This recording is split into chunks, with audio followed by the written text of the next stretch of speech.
Yeah. Good morning. Good morning. How are y'all? We're good. How are you? I am officially told that clause is 2 minutes slow. That might have been the one the legislature used, and they're gonna sign the guy, I don't know. But, anyway, it's 10 o'clock, so we'll get started. So, first thing to do is establish a quorum, and I think I count around the table probably good. Who do we have online? Dwayne Montgomery's online, Dr. Smith is online. That's it. Let's see for committee members. I think we're missing Pete Quinones, John Smith, Alan Owens. We're only missing 3, so you still have a quorum there. Okay. So you were sent out 2 sets of minutes. I'm gonna take them one at a time, if that's all right with you. Do I have an approval do I have a motion to approve the January 8 minutes? Motion. Second. Got a motion and a second. Any discussion about the January 8 minutes? If anybody objects to us approving those minutes, please let me know that now. I have no objection. The motion passes. You're also sent the March 19th minutes, like a motion to approve those minutes. So moved. Got a motion and a second to approve the minutes from the March 19th, minutes. Any discussion on the March 19th minutes? Does anybody object to the approval of those minutes? Hearing none, the motion passes. Liz. Okay, good morning. I do have a few updates for the group. First, as Courtney mentioned, the legislative session adjourned sine die on April 2nd, or shall we say the wee hours of April 3rd. From a GTC perspective, and our budget remained, there were no changes to the commission budget, and it's an item that is on your agenda for later. This morning, we'll talk about the EMS budget and priorities.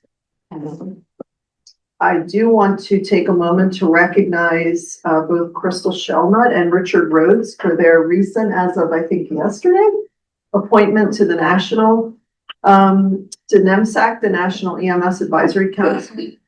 Crystal's role specifically will be the EMS quality improvement officials sector representative, so that's great. Do you know what Richard's?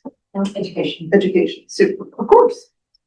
So that's fantastic that we have such strong representation from Georgia. So congratulations to you both, and it's very well deserved. And I wanted to give the group a brief update from, I had the opportunity to attend the National ACS COT, what they call their annual meeting. They meet twice a year, but it was the spring meeting was in Birmingham, so it was just right next door in Alabama. And there was a session that I went to on LISCO, and I know you guys have heard me mention this before, but I'll probably talk about it every meeting because I think it's very worth talking about. But LISCO, if you're not familiar, is a large scale combat operation that is probably going. It's more of a when as opposed to an if. And how do we manage this? And I think from an EMS perspective, the session that I attended, some of the items that would really be implicated for EMS is really just the volume and tempo. This wouldn't be just a 1 or 2 day or even a week-long scenario. This is likely to be like a 90-day, like a sustain. And the estimates are as high as 1,000 patients a day for the first 90 days. And the session that I attended specifically addressed what will be the most common injuries likely, which will be musculoskeletal, like blast injuries. And these will be injuries that won't just be, and they're going to come back to the civilian sector is why we're anticipating this 1,000 patient a day. So somehow we have to, with already overloaded volumes, we have to figure out how to bring these war heroes back and somehow figure out how to bring them in the system, plus manage the daily load that we already have, right? Which we know from COVID, we don't have a whole lot of extra room available at the end, so to speak. So one of the perspectives that I got from this meeting that I didn't fully appreciate was that when we're talking about blast injuries and repair of those, we're not talking about, coming back to the hospital, having an operation, and then we go home. We're talking about injuries that require 6, 7, 8 subsequent follow-up procedures, flaps, repairs, additional hardware, removing hardware, all kinds of items. Which also brought up another issue that we don't have enough hardware available for these things. Okay, if we get that type of thing where we have 1,000 patients a day, that's going to very much overwhelm production. The day that the actual that session was going on, many of you probably heard Stryker had a cyber attack. Their production was impacted and is still, my understanding, just checking a couple of days ago, still not fully back online. Where does most of the production occur? Not in the United States, okay? So, I feel like a broken record when I say this is gonna happen, we're not prepared and we're not set up, but it's the truth. We really don't have a lot of backup plans for this. Some of the things that were being discussed, I told my team, it's heartbreaking to think, how do we get hardware? Can we actually repair some of these things, or do we have to think about amputation? I mean, it almost gets to be crisis standard of care when you get that kind of volume, So anyway, somehow there'll have to be some kind of movement of patients. There's also not an overwhelming amount of surgeons that can really do that kind of definitive care on those types of wounds, right? So, there's going to probably have to be movement of patients to get the patients where they need that specialized sort of repair done. So how that looks is, again, these are scenarios we just haven't tested. Liz, who was it that was presenting that? I'm sorry. I've heard it, but it didn't stick. This is the American College of Surgeons Committee on Trauma, and, they work really closely with Department of Defense. And Right, because the VA's got a whole movement. I mean, they did it through Haiti. They did it for New Orleans, not 1,000 patients a day, but flying in. I think that's the key, is they that flying into Dobbins and other designated spots throughout the nation. Yeah. With patients, but the 1,000 a day is. I think, so that's what hits home, is the 1,000 a day and the types of injuries that, again, will overwhelm supply chain and operating room, and quite frankly, subspecialty availability. That's kind of what we're talking about here.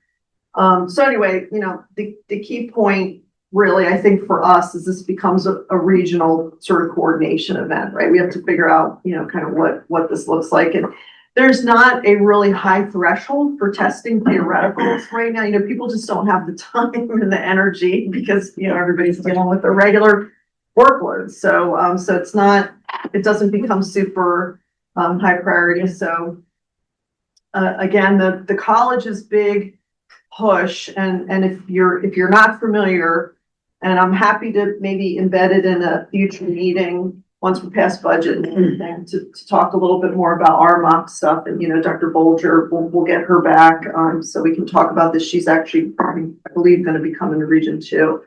But facs.org/RMOX, and it's ROMCCS. I would highly encourage you I'll send that out to the group. Yeah. And I highly encourage you. They have a nice, neat, tidy, slide deck that just goes through the top bullet points, but it's really something we're going to have to wrap our head around and figure out how we're going to do this. So on that, I went to EMAG last week, and there was a lady there out of North Carolina. She's with the Southern Disaster, the group that Keith Wages is with. And she and I had a long conversation after, because she was talking about teletrauma a good little bit. And my concern and hers was too, we got 1,000 extra patients coming in big hospitals. They're obviously going to have to take care of them. That doesn't mean that car crashes are going to stop. Right. It doesn't mean that when they've got somebody taken care of, they can keep them in their hospital, rehabbing them for a week or so, because they'll need that bed. So not only are you going to look at a situation where you're bringing patients into the hospital, 1,000 extra a day, but you might be moving patients out of that hospital back to a smaller hospital that normally wouldn't take care of those patients. So there's gonna be a huge issue about a learning curve just to be able to take care of that for those patients. And their desire is to work with us and some other folks to help flesh that out a little bit on how the telehealth or teletrauma can go back to helping perhaps Manual Medical Center, which is level 4 trauma center. We've got a surgeon. I don't know, I can't tell you the last time he worked on a plastic injury. I was probably a young person. No, but you're like singing and I have like 3 pages of notes from this week. I can't even go into all the detail, but literally they will have to take surgeons who do, this is not normally what they will do, what they do, but they will have to be doing things. They were talking about how surgeons could be, for general surgeons, trauma surgeons, could be credentialed to do limited orthopedic procedures so that just to manage the volume. I'm just glad somebody's having these conversations to figure out what this would look like. Well, we can hope, pray it doesn't happen. But it's kind of like COVID. For years and years, Pat O'Neill went around the state saying, of course, we called it pan flu at the time, but it turned out to be a little bit different than pan flu. It pretty much, well, it didn't come up to some of the expectations we talked about. That was a good thing. Okay. Yeah, so I think, again, if you take a look at those RMOC, and we'll get more information to you. We can take a little deeper dive on that in a future meeting, but I think that's really going to be the key to distribution and maintaining system balance when it's so delicate like that, or if we get overwhelmed. And quite frankly, that would have helped. And a lot of RMOCs did get stood up, and some of them started as small as a WhatsApp list. We have a WhatsApp list right now for all of our trauma medical directors in the States. If something happens, at least, and sometimes that's what it takes is to get started. It's just a simple, group text chain to be able to know what's going on in your building and where you need help and that sort of thing. So anyway, again, just key thing is, how we, for you guys is what's the role of pre-hospital really if this prolonged high volume response, not just initial triage, but there still will be triage from stuff that's just going on here. So we have to try to figure out how it works. And then our February commission and GQuip meetings were phenomenal. I know Crystal's going to update on RTAX and Gina will give a brief update on GQuip, but we're still working hard to make sure that we're looking at performance measures that align clinically, but also with meaningful outcomes. I think, we're not just looking at processes, but we have to understand some process measures because they lead to our outcomes. So some way to kind of figure out what some custom measures might be that we can look at.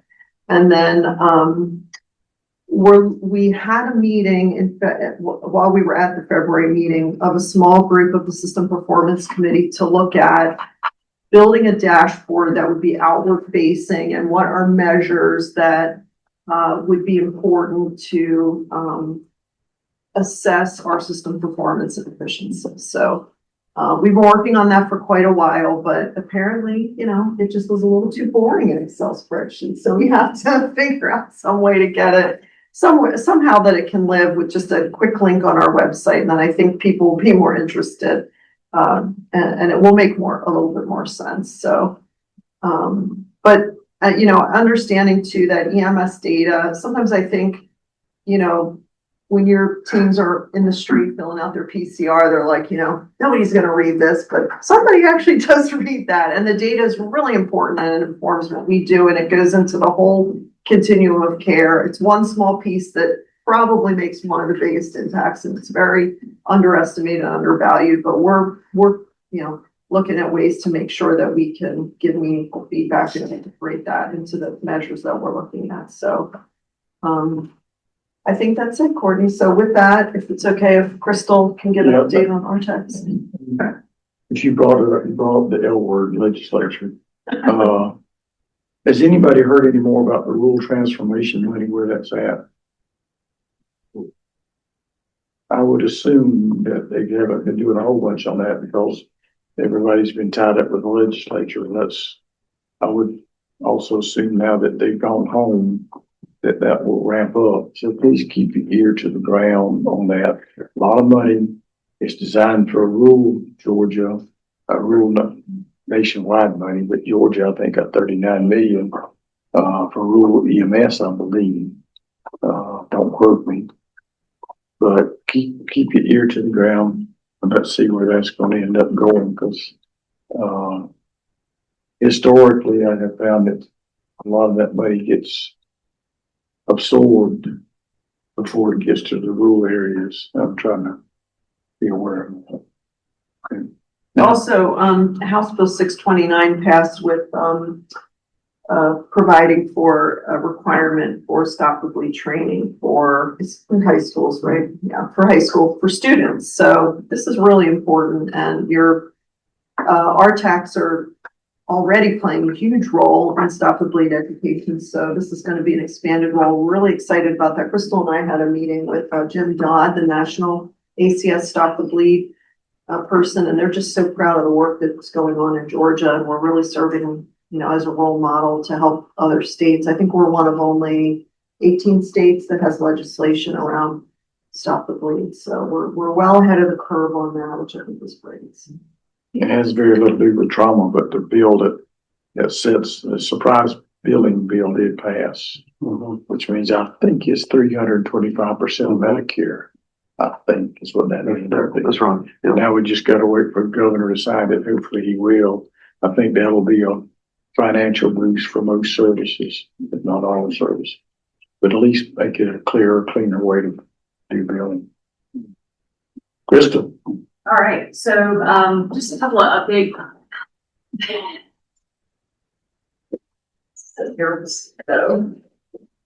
Okay, a couple of updates with the RTACs. One important one is the stop the bleed component. Many of you know we have most of our school districts have been completed for a long time. We've had a couple of holdouts, and this legislation is really going to help us to kind of get over the hurdle where we've stayed at 99% for all of our public schools for a couple of years now. I guess we've kind of hovered at that number.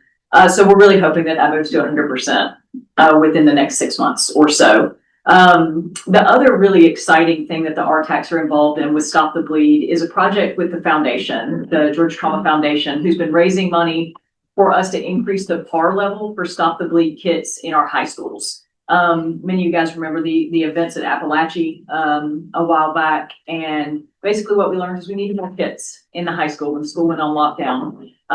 So this project with the foundation is going to increase the PAR level in high schools from 12 kits to 36 kits. And along with that goes the need for increased training and to extend that training to students, right? We're not saying all students have to be trained, but that it should be extended to students, because in that event that day, it was our students that did a lot of the life-saving measures. So that's a really exciting thing. The first wave of kits, I think most of them have been delivered to the coordinators now. They're picking 3 high schools that are excited to engage and partner on this and kind of roll out that first wave. And then the foundation is going to keep the kits like steadily shipped out to them. So if you know that you have a high school that's really excited, that really wants to engage and stop the bleed, really wants to extend that training, that's where we're starting, exciting and engaged partners, right? And then we'll kind of, pull the rest of them along.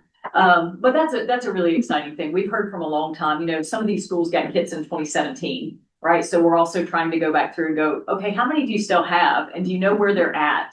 And that's another great component of this legislation is that we probably remember, I think it was last session that the AED and CPR for that emergency response team got added.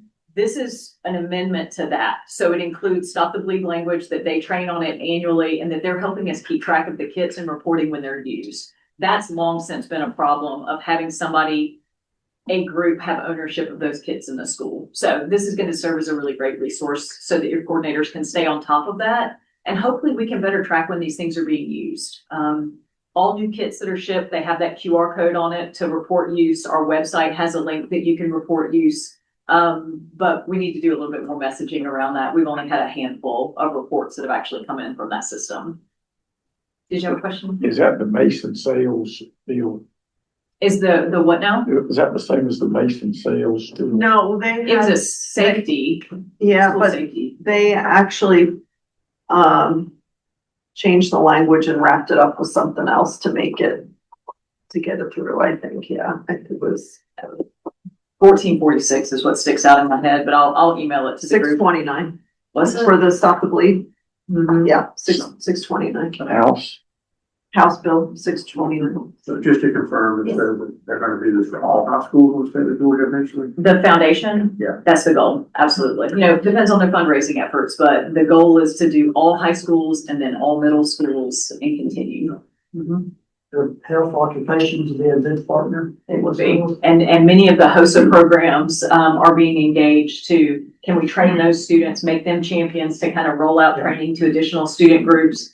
Many of our high schools now have EMR or EMT programs. That's another really great fit for engaging students in the process. That's the ones that we picked and did, is our three that have EMT or EMR Yeah. programs going on within the school systems. They're doing the, People that have already been willing to kind of engage in, the public safety component, I think are easy partners for us. And then we've got, Farah, she's got a school district that they're gonna start this fall and they're gonna train every single ninth grader in Stop the Bleed. That if their school's really taken this on as a big project. So in 4 years, everybody in the entire high school has been trained on it. And I think that that's a really cool model. They just found some engaged partners, and that's what we're working to do, is to kind of generate a little bit more excitement. The benefit of doing that with kids is that we're coming in with resources, right? You know, these are for free. Let us come and help you do training. And then if we can set them up on a cadence where they can kind of maintain it afterwards, and we can just supplement with bringing in the kits or whatever, then that's a good way to do it. We've had a number of kind of high profile, I guess, as Stop the Bleed saves recently.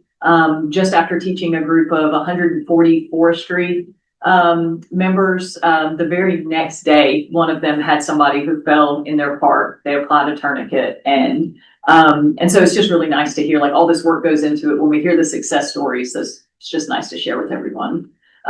So other stuff with the RTACs, everybody's continuing with our kind of 3 pillars of their RTAC of education, performance improvement, and for many that includes their pre-hospital blood programs, which are of course rapidly expanding, and injury prevention, right? So a lot of different moving parts on that. We're working towards, it's kind of a goal of mine for us to move forward with some injury prevention around falls. If you look at Gina's data, which has been a great resource, it's like all falls, right? And so my question to the group was, okay, well, if more than 50% of our call volume is for falls, how many of us have actually taken a formal class on managing the geriatric comorbid polypharmacy fall patient?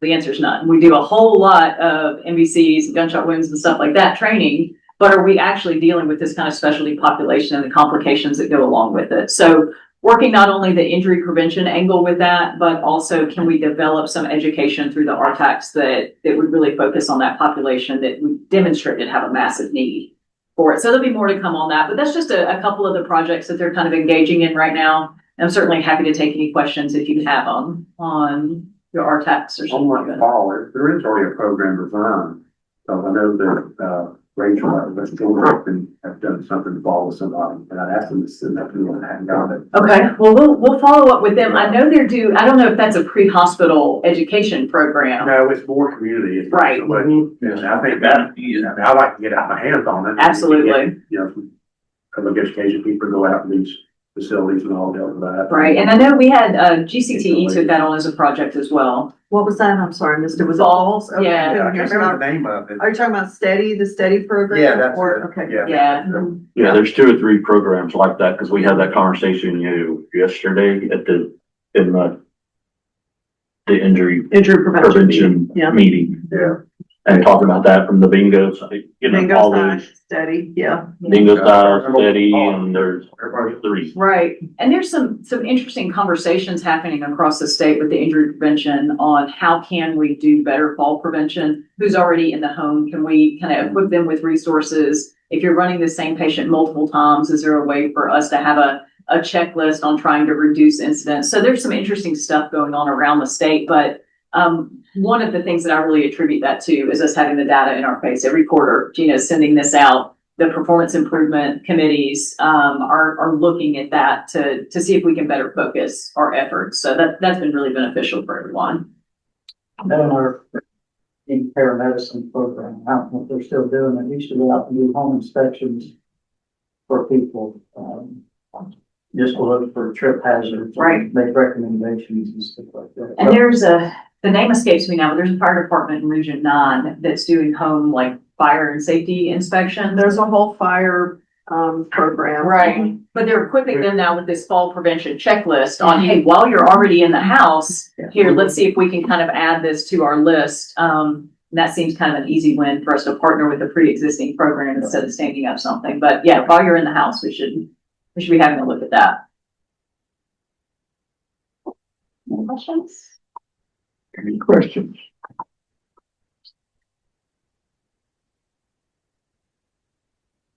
Is Jim online?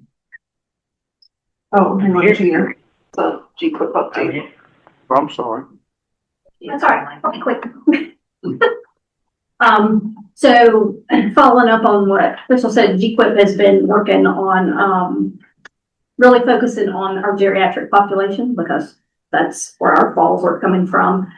So working with Dr. Sharma and Dr. AMG, we met, at the end of March, focusing on our priorities, which really seems to be our geriatric population because that's where, our biggest bang is going to be as our population ages, and falls are our biggest mechanism. Crystal and I have had those conversations about how to integrate some of that pre-hospital piece. The lower mechanisms can really result in mortalities, and how can we help provide some education for our pre-hospital providers to address that. Looking at the data, I just sent out the last quarter of 2025 and the whole year of 2025. So I will share that with y'all at the next meeting. But I wanted to give our tech coordinators a time to digest it because I just sent it out yesterday or day before for that. So before your next meeting, I'll send it out with your meeting information so y'all can look at it and have a chance to ask questions. And I get a lot of great questions and feedback from it. So I hope it provides some good information, and I get lots of follow-up questions, and I think no, actually I love them. And some of them are like, takes me down another rabbit hole. Like I had some conversation back and forth with Region 3. So like falls are our greatest mechanism, but what's causing the biggest mortality? And it was interesting to see, pedestrians are maybe not a huge percentage of the mechanism, but it results in a big percent of mortality.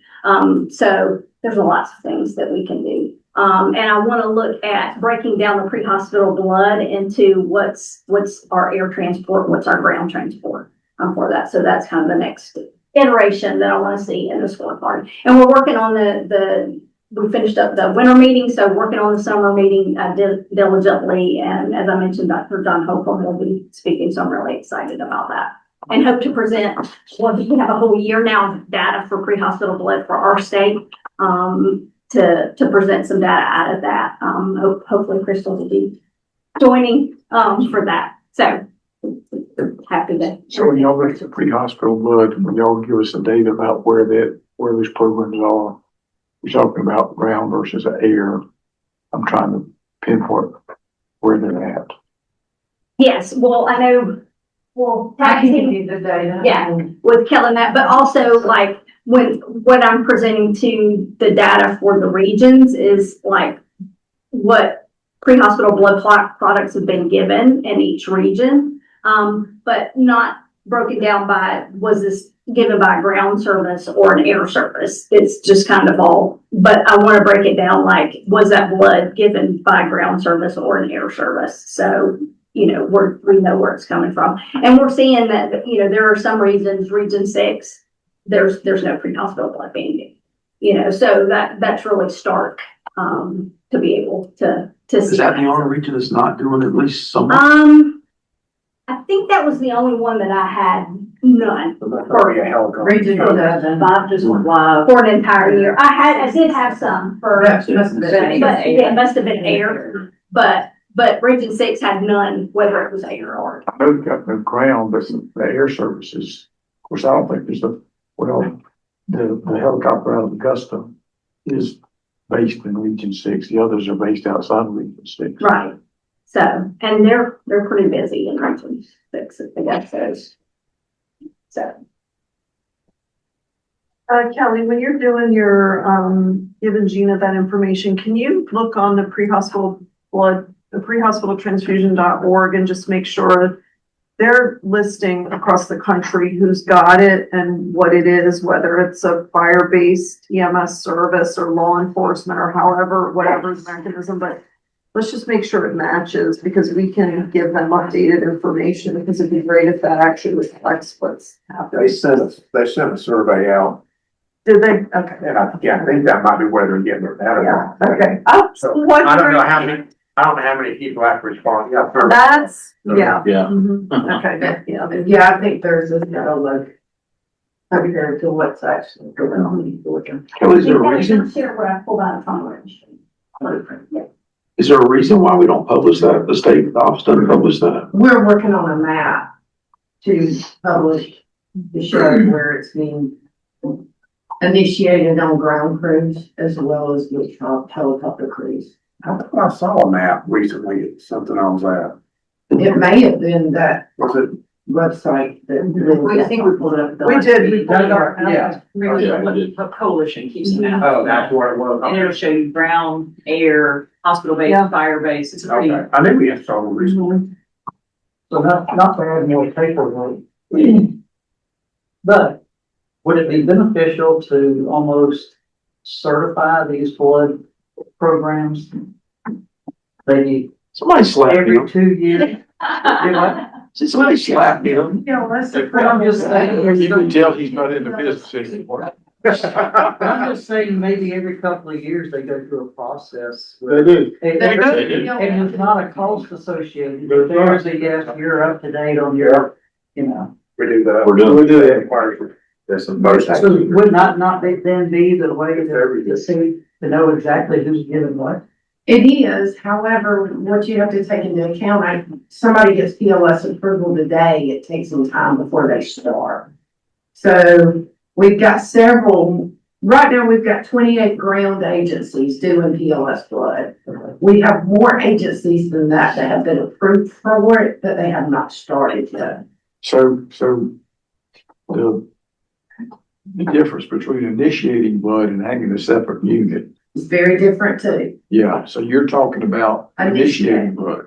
initiating and, yes. Okay. Because we've got a whole lot more than 28 agencies that can change it out and route. I'm just looking at the ones who can initiate it in the field. See, they slap Kelly, they're already requiring it. That doesn't work when we do that. I wonder if we're ever gonna get to the point where the blood banks say, no, we can't supply it. As you think about it, that's 28 that are probably carrying 2 and 2. So Well, that's 56 units of something that 56, well, 100, whatever, 12 units of something that a year ago that was in a hospital. But they're also showing that less is being used in the hospital. That is because a of fair what- argument. That of what's is a being fair used in the field.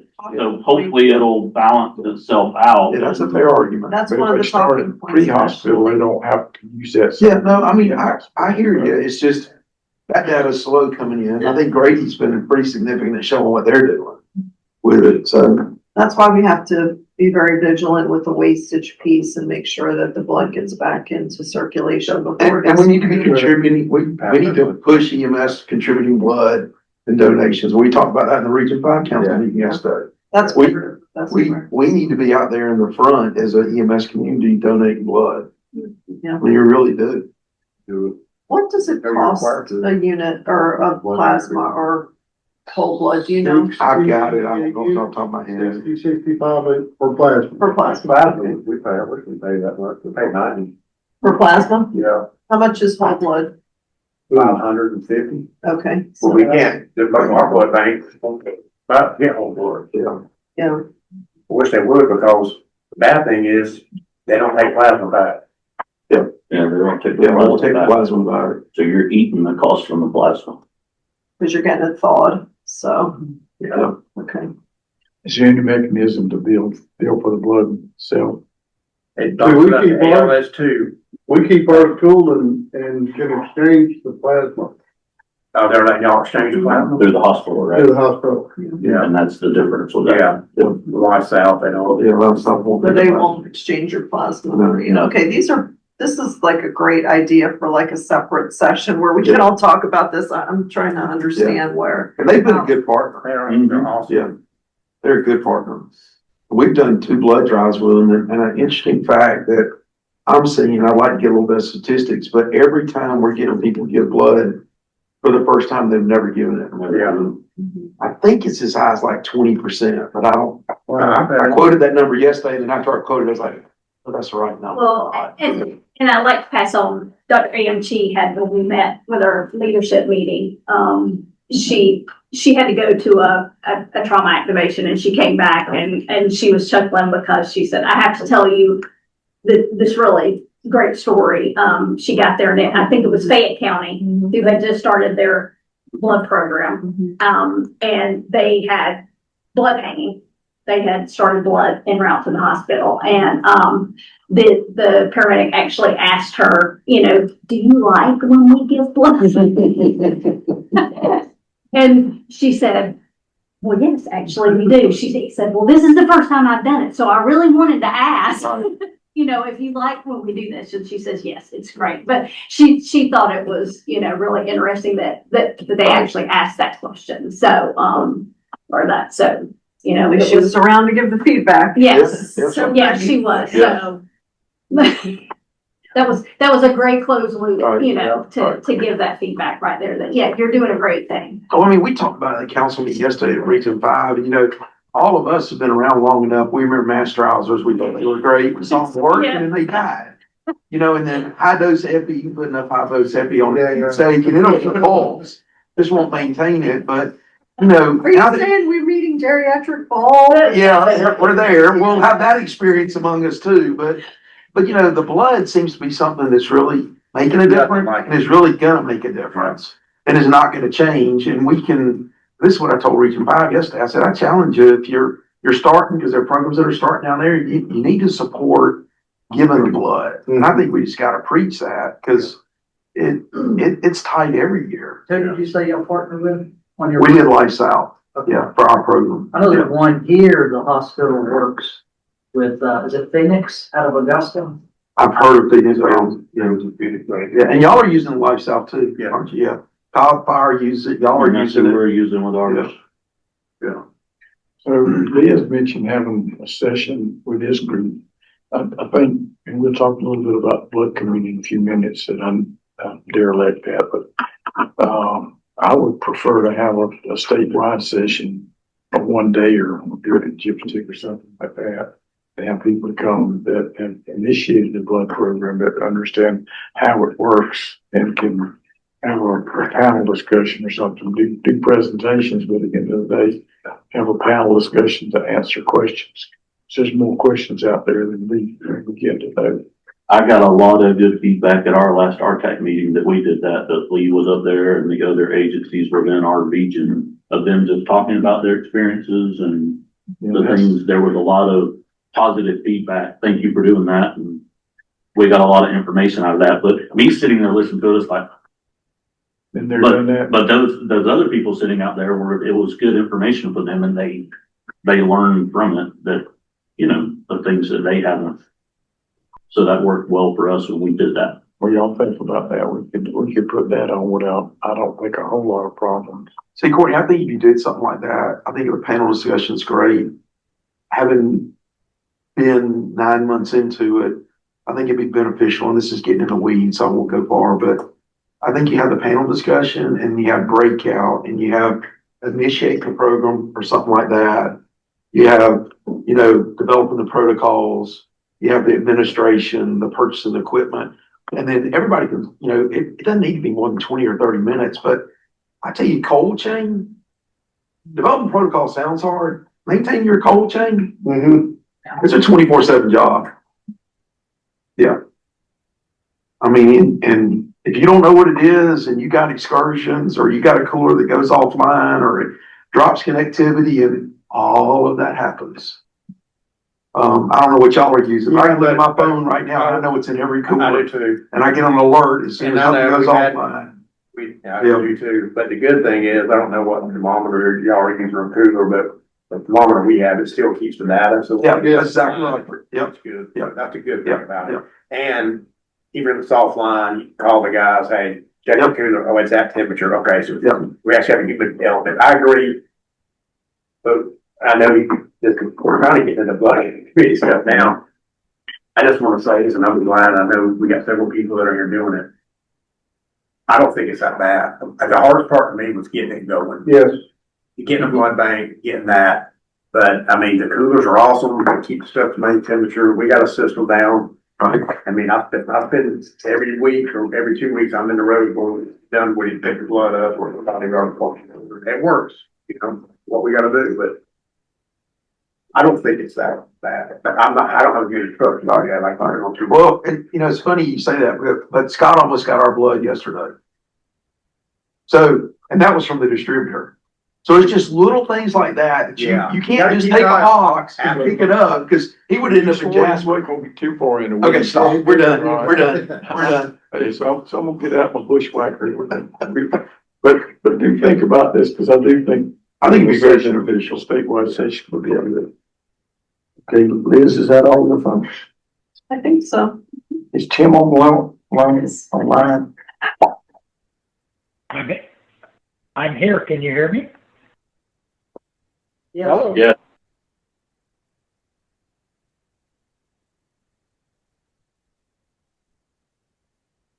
You there, Tim? I'm here. Can you hear me? I can. Yes. Can you hear us? Okay. Let me try one more thing here, just to be sure of the best way to do this. Can you hear me now, and is it any better? That's better. Okay. So I'm going to leave it this way. I have two different microphone situations here, and I think that'll work. Okay, so we have the slides up in place.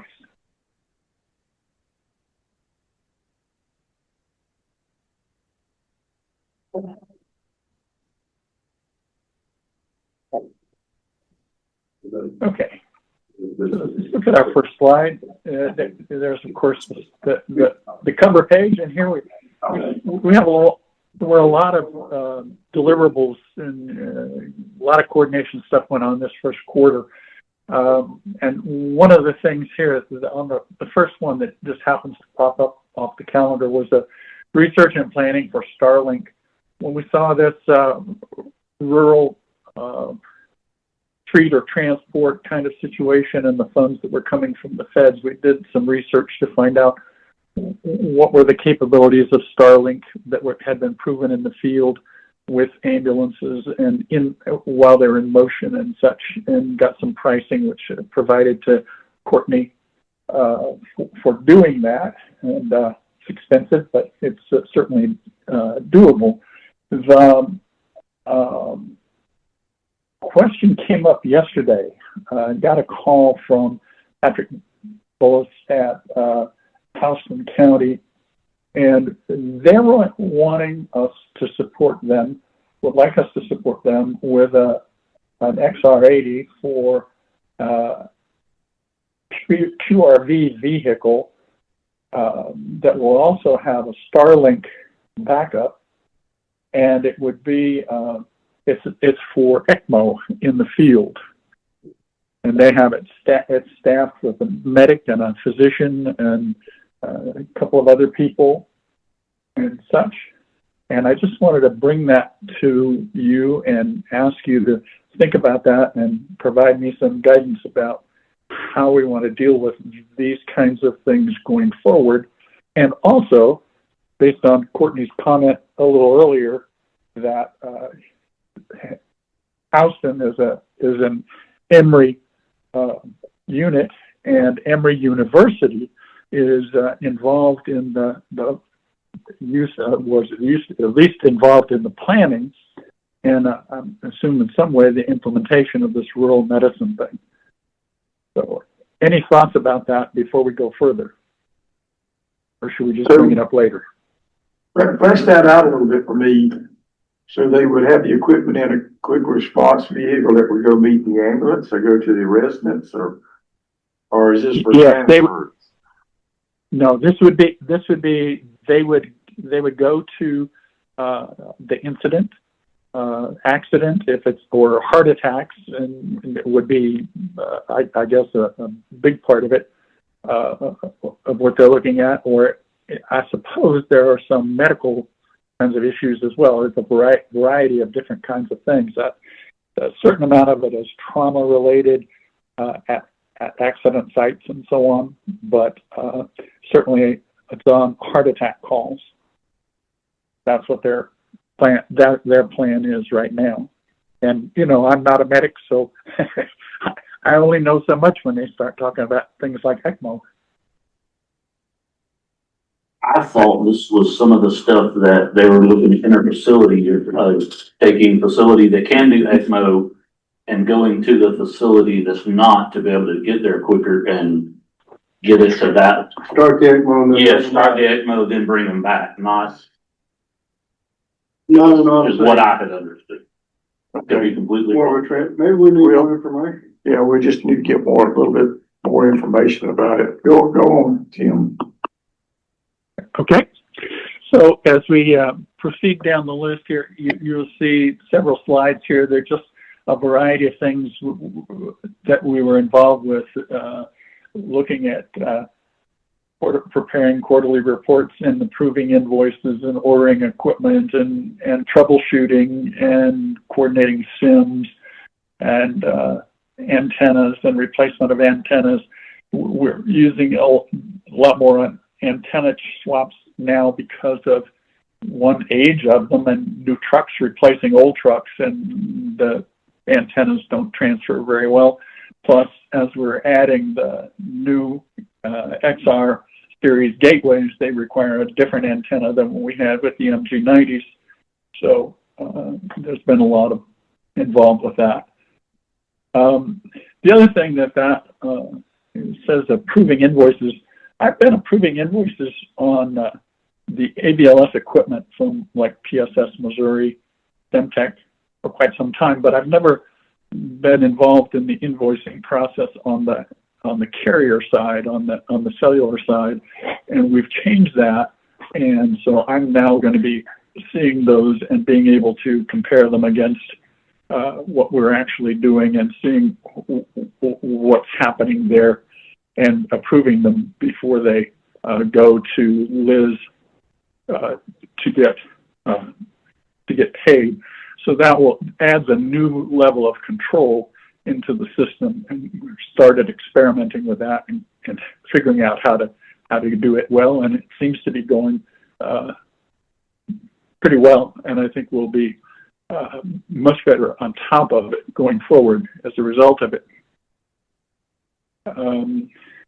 Related to that, before we, there's a new system. We're beginning to use a lot more T-Mobile SIMs, and one of the things about that is that they have a system using Internet of Things kind of SIMs, which are a different kind of SIM than what we've been using historically. They're 5G, but the important thing about them is they have an online app in which manages turning them on, turning them off automatically, monitoring usage, and will give us very close control over those SIMs that are out there in the field, and turning them on and turning them off, spending them for short periods, etc.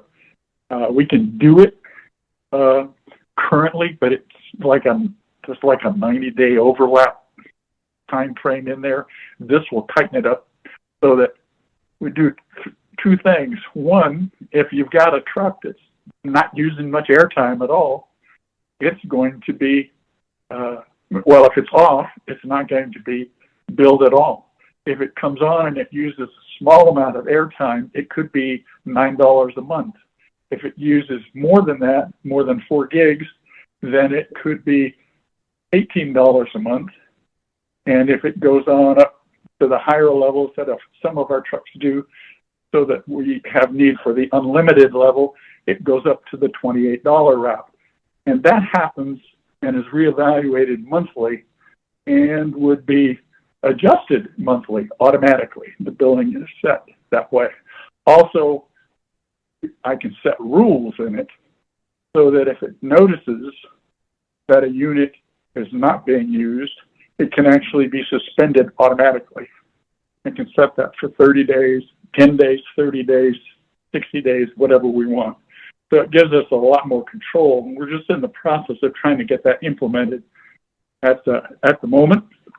And so we've kind of backed up the overlap with that. That's what's some of the things that have been going on in terms of that support level deliverables that we're talking about. Now, in terms of the usage, you see the regions there. You see our usage is up a little bit over the previous quarter. Still not quite as high in some of the areas as we'd like it to be, and we've got some things.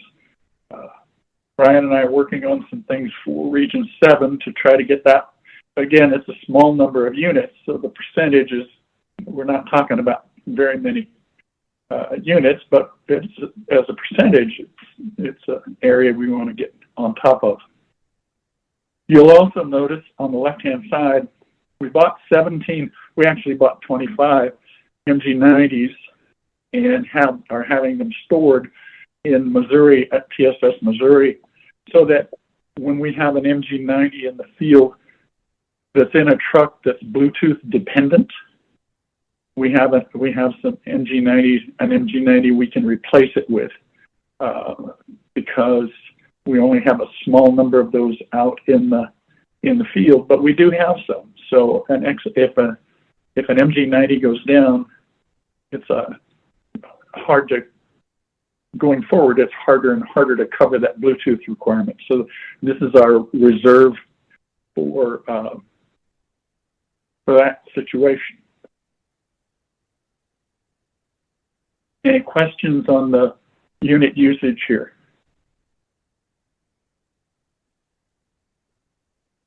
Okay. Hasn't been any significant change here except for one thing. You see I've grayed out Cherokee. I'm waiting on a command decision from them. Their IT people and EMS people have decided they really want to go with our system and get on the AVLS system, and they're just waiting to get the final approvals to go forward with that.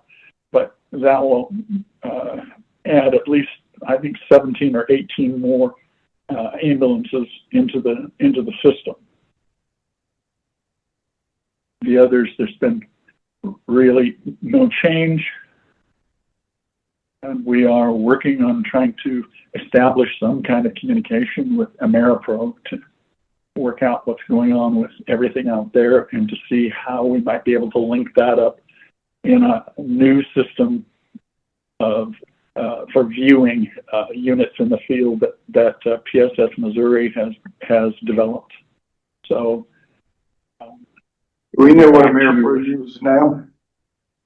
I'm sorry, say again? Do we know what AmeriPro is utilizing now? No, I can't. I can't even, nobody will answer the phone or return a call. Does anybody have a connection with them to be able to find out? I can find out next week and read your camera call actually. Okay. Be helpful. I appreciate it. Yeah. And our folks down in that area would appreciate it as well, I'm sure. But that's what where a big part of it is. But I think if they've got any kind of web-based system, GIS system, I think that this system agnostic software that PSS has developed and is using in a few other places in the country experimentally right now will work for us really well and be able to, so that we can pull not only all of our equipment GIS information, but also from Samsara and anybody else that's out there, and display it for the State Operations Center or for the regional directors if need. So we're headed in that direction. Okay, next.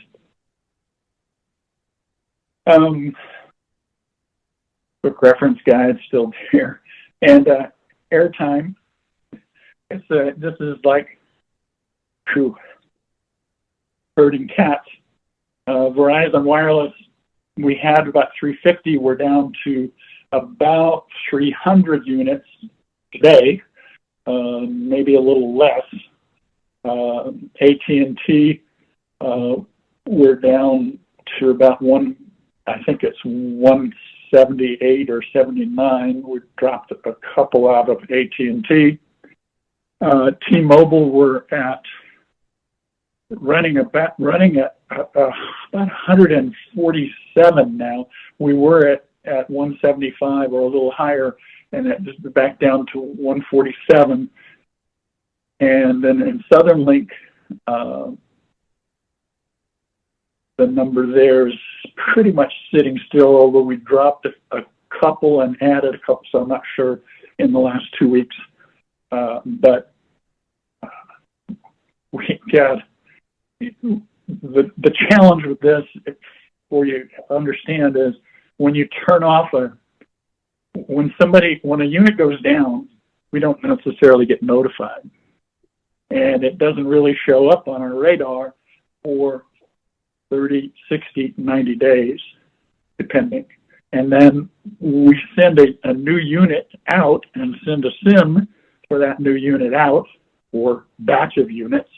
It goes to the agency and it may sit there for a week or two, or it may sit there for months before they all get installed and up and running. And so managing that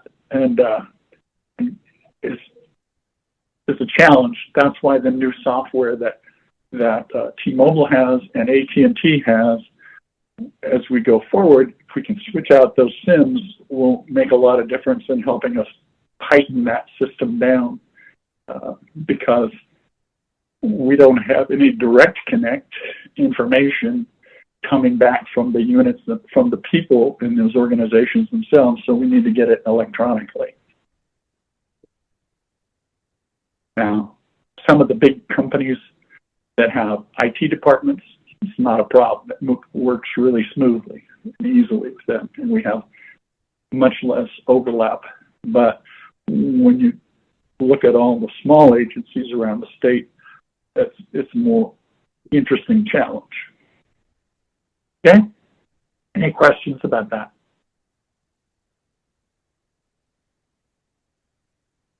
All right, next slide. This is purchase order 33070 was funds that were left over from the FY25 budget. Reallocation was $87,000, and in 2025 and spilled over into this year, and we were able to spend it down, as you can see, to $23. Adding like 36 MG90s, 10 MP70s, and all the associated equipment and things with it during that period of time. And that ran out, those funds ran out in about December. And if we look at the next slide, this is the money that we had allocated for this budget this year on purchase order 34421, $139,000.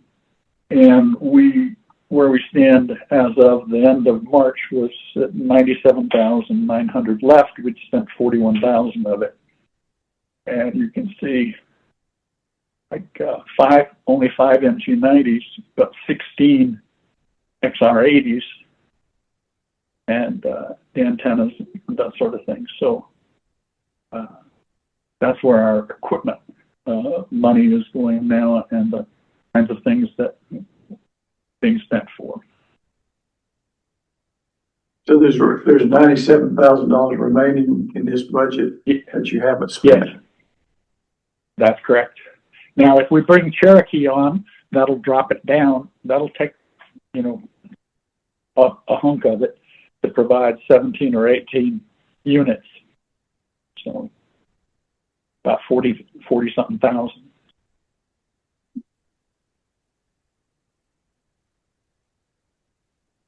Any questions to Tim? Next Is that your- page. Here's what, and I'm not sure that we're all exactly on the same sheet of music here in terms of the exact numbers. And most of the numbers, the forecast numbers are, you know, my best guess at what we're going to be going forward in terms of the airtime. In terms of the upper portion, program management and equipment, I'm feel really good about those numbers. Reimbursement for installations, we had $7,500 there in the past, and I've reduced it to $2,500 because, as it's turning out, we're not having to use much of it, and most of the agencies that didn't have shops, and somehow we've been able to get them the help, they haven't come back and asked for reimbursement. They were fine with paying their own way. So I don't think we use much money there. The annual maintenance for all of our units, about $187,000. It may be a little less than that, but it's really hard to figure because it depends on the mix, because the annual maintenance is lower on the XRs than it is on the MG90s. And so as we replace it changes that number. But I think that's very close. That $410,000, I think, is very close to what we've been running for the last 2 or 3 years. And the airtime, see the different rates over on the left side. Verizon at $38 a month, T-Mobile at $30, Southernlink at $36, and FirstNet at $40. And those contracts are being renegotiated right now. And in November, there will be new GTA pricing. We don't know which way it's going to go. Southernlink actually gave us a 10% reduction in our price. And as I mentioned to you, that with the T-Mobile system, we're getting going to be implementing the tiered pricing, so that'll help with that. Verizon said they're coming down, going to give us a reduction in rate, but it hasn't happened yet. And FirstNet, of course, hasn't changed anything as we see it so far. So, given that, and figuring on how we might grow with things like Cherokee coming on board and or others, that's the budget I'm looking for going forward.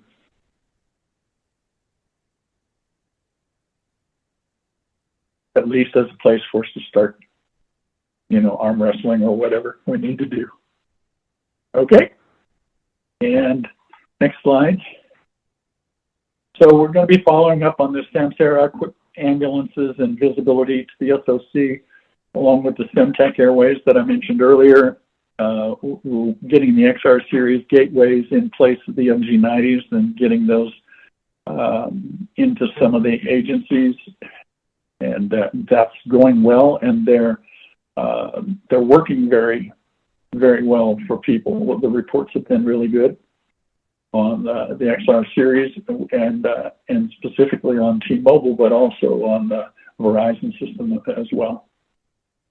And this experimenting with the Jasper app and FirstNet and T-Mobile and the things that we can do to tightly control the usage cost per SIM is kind of the focus going forward.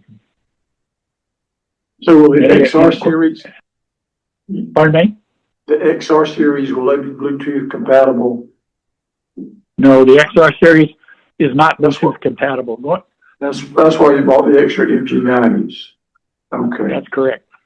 all right, thank you. And how many extras are there, like right now today? How many have you got, Tim? 17 right now sitting. I've got 17 brand new ones sitting on the shelf, and we've got a few used ones sitting around the state. We try to get them used as much as soon as we can, but otherwise there are like 2 or 3 here or there that are sitting on a shelf. They came out of a unit, or units that were demobilized or whatever the case may be, but they're still usable. So you mentioned the number 25 at some point. Or did I bring that up? No, we purchased 25 originally, but we've used down to 17. You got 17 in stock. In Missouri, That's correct. Yes. Missouri. on the shelf in Oh, Missouri. yeah, okay. So is it a done deal? The XR series will never have Bluetooth? I know at one time you were talking to them about the capability. Is that a given? It's not a totally done deal, but I think that, you can buy a Bluetooth module to put with it if you have to. It's not cheap, but it's several $100s, but you can do that as one option, if it were absolutely necessary. And then, there's some product development at Semtech. They're working on another kind of Bluetooth. That's some other different kind of Bluetooth that's not common right now, but it's a lot more stable than the one that we have right now. And that may be something that across the industry gets adopted in the next year or two. But basically, it's a movement to Wi-Fi. That's where everybody's trying to go. Okay. Pardon me? Any questions, Tim? Is that the report? That's it. Any questions? Thanks, Tim. Thank you, Tim. Thank you. Yep.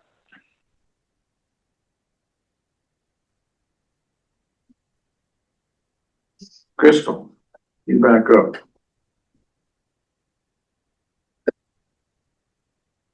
All right, so at the last meeting, I promised you guys today that we would cover the educational needs assessment. We needed a little bit longer to go through that process and to kind of analyze the data because we extended the time frame for the survey. So we have that presentation ready for you. Yeah, just pulling it up. I'll introduce the 3 interns that we had this semester from the University of Georgia. They're all epidemiology majors, which means they were a whole lot smarter than me when it came to data crunching and analysis. They did a great job with the setup of our survey this year that's going to allow us to use it for years to come. So, Grace, first. Hello, everybody. I think Gabby's still setting things up here. So my name is Grace Breggill. Like Crystal said, I'm a UGA MPH epidemiology candidate for the University of Georgia Public Health Department. And I'm also system development intern with Crystal. So I'm excited to share with you what I learned about licensed EMS providers who responded to our 2026 Educational Needs Assessment Survey. So if there are no questions for me, we get into it.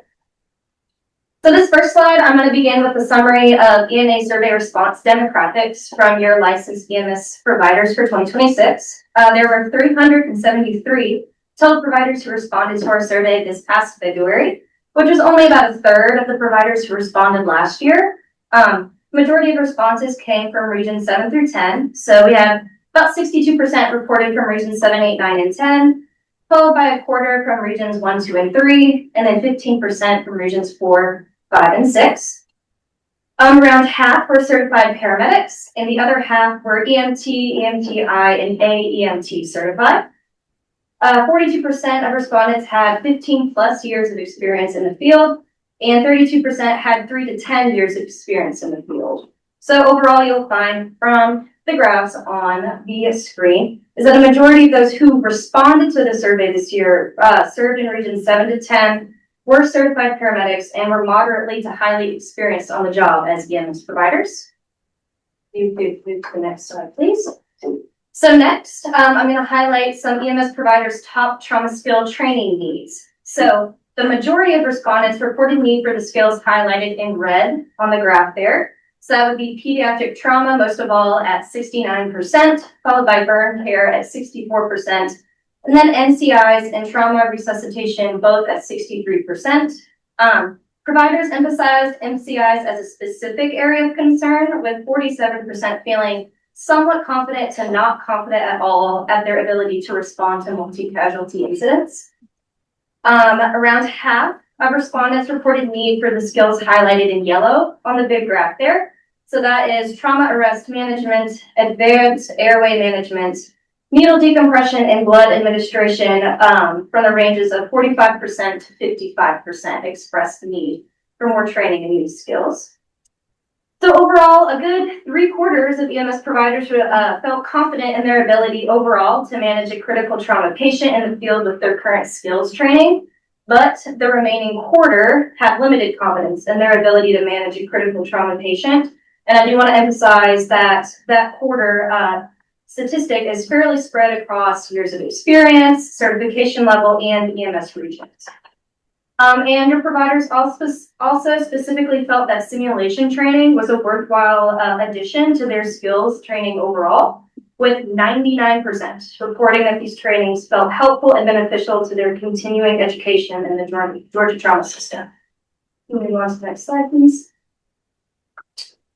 So with this slide, your EMS providers reported personal, logistical, and system level barriers that impact their access and attendance to training and courses offered by GTC. So 39% of providers reported personal financial limitations, which often prevents basic access to the courses and trainings themselves to begin with. 67% reported logistical time constraints, which makes the courses that they are able to sign up for even more challenging and burdensome to actually attend. And then a third reported limited course availability as a system-wide barrier that impacts both course access and course attendance altogether. The next slide, please. And so finally, I want to highlight the preferred training delivery methods that your providers reported this year. So a majority of providers preferred in-person delivery of in-house classes, skills workshops, and tutorials. And they also prefer that these courses and trainings run up to a half or full day long and are within a 1 hour travel distance if necessary. So highlighting some numbers from the graphs themselves. So we got 74% preferred in-person classes over a virtual delivery. 93% preferred a half day or full day instructional sessions. 71% were willing to drive up to 1 hour to attend classes in person. In that big graph on the bottom, 71% and 59% reported in-house classes and skill workshops and tutorials respectively as their preferred type of training. And so I'm going to wrap up with some personal suggestions from your providers for training in additional areas that weren't specifically mentioned in our survey. So they asked for trauma pharmacology training, so that's medication and dosing mathematics. They asked for practical training, such as cadaver labs and simulation trainings, once again. They asked for wilderness-specific courses, as well as extended duration trauma care training.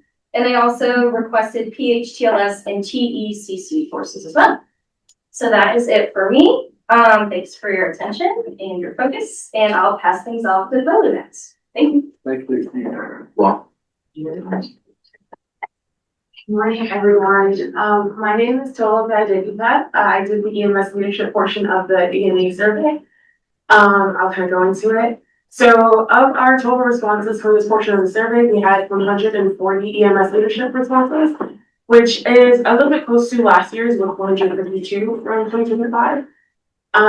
Just notably, we had highest participation levels with regions 8, 9, and 1, with 3 kind of falling behind in the top 3, or falling closely behind. And then our lowest participation levels, EMS leadership, was in regions 5, 4, and 6. So when asked how frequently there are challenges in delivering trauma education to EMS providers, EMS leadership mainly chose sometimes at 39%, often at 27%, and rarely at 22%. And this was across the board for all 10 regions. This kind of indicates that there is a widespread but The barriers are widespread, but not limited to a single area. And most of the responses, as you can see, were in the sometimes category, which indicated regular but intermittent challenges, but they were not constant amongst in each region. To kind of highlight some specific regions, in Region 7, 62% of EMS leadership responded in often, which indicated that they experienced higher training delivery difficulties. And then in Region 5, 50% selected rarely, which indicated that they may comparatively experience fewer obstacles. However, I will caveat that by saying they also responded less within this part of the survey. So some of the training needs that EMS leadership stated that required emphasis for training in their region were listed here, and the top 5 are MCI, pediatric trauma, burn care, blood administration, and trauma resuscitation. So as you can see, the MCI and trauma-related skills kind of dominated the overall trauma demand amongst EMS leadership, and that also indicated the majority of identified gaps amongst leadership as well. Lower skills like spinal motion restriction, IO access, and tourniquet application can be targeted for regional training, depending on the needs of each region. And then kind of to gap with or connect with the next slide, a lot of regional data showed a need that often occurred in combination. As you can kind of see with the clusters of the top 5, about 50%, the next 3 are within 40%, and then the bottom 4 are within 30%. So the top needs identified per region are listed here. And to kind of give an example for Region 2, there were a combination as previously stated. So for Region 2, trauma resuscitation and pediatric trauma were both selected at 78.5% amongst EMS leadership within that region as the top skills needed for emphasis and training. MCI appeared across the widest range of regions, with 4 of them selecting that as the top skill. And then trauma resuscitation, pediatric trauma, burn care, and blood administration were selected for 3 regions. And we can see here that there is a cluster or regional concentration with burn care and blood administration in the Southwest regions 5, 7, and 8. To continue with this, some of the key challenges in trauma response indicated by each region are shown here. And to the left is a pie chart that showed the top responses of challenges amongst EMS leadership. So personnel, resource limitations in equipment, transportation delays, limited access to trauma centers, and communication issues. As you can see here, resource limitations in personnel as well as equipment were both selected the most amongst EMS leadership, with transportation delays falling closely behind. And this was consistent throughout each region as well. And this kind of indicates that there are personnel shortages and there's transportation delays, and EMS leadership finds that these things are needed to progress within their regions. The highest counts within each, the highest count for each issue were in regions 8, 9, and 2, where communication issues reported as we see it less often. So this is a consistent pattern in EMS leadership means that these are the main obstacles for trauma response amongst their providers. So here, this is a cross-reference between the response challenges and the corresponding skills. I listed the top 5 skills that were most frequently reported with the challenges that were listed on the survey. And the skills identified as the most critical closely reflect the operational barriers that EMS providers are facing according to EMS leadership, especially in shortages in personnel and equipment. And focusing on these areas will have the greatest system-wide impact. As you can see here, transportation delays, resource limitations in equipment, and resource limitations in personnel were the top 3 selected amongst each skill for each region. And then to end this off, we wanted to see what the support levels for simulation assets were amongst EMS leadership. And 92.8% or 93% supported having access to regional simulation assets for EMS agencies. However, as you can see, a lot of the regions or a lot of EMS leaderships do not have access to regional assets for their use. So this is just another thing to highlight that we according to EMS leadership, there is a high need for equipment. There's a high need for personnel to run the equipment, and there's a high need for additional training for skills. Thank you.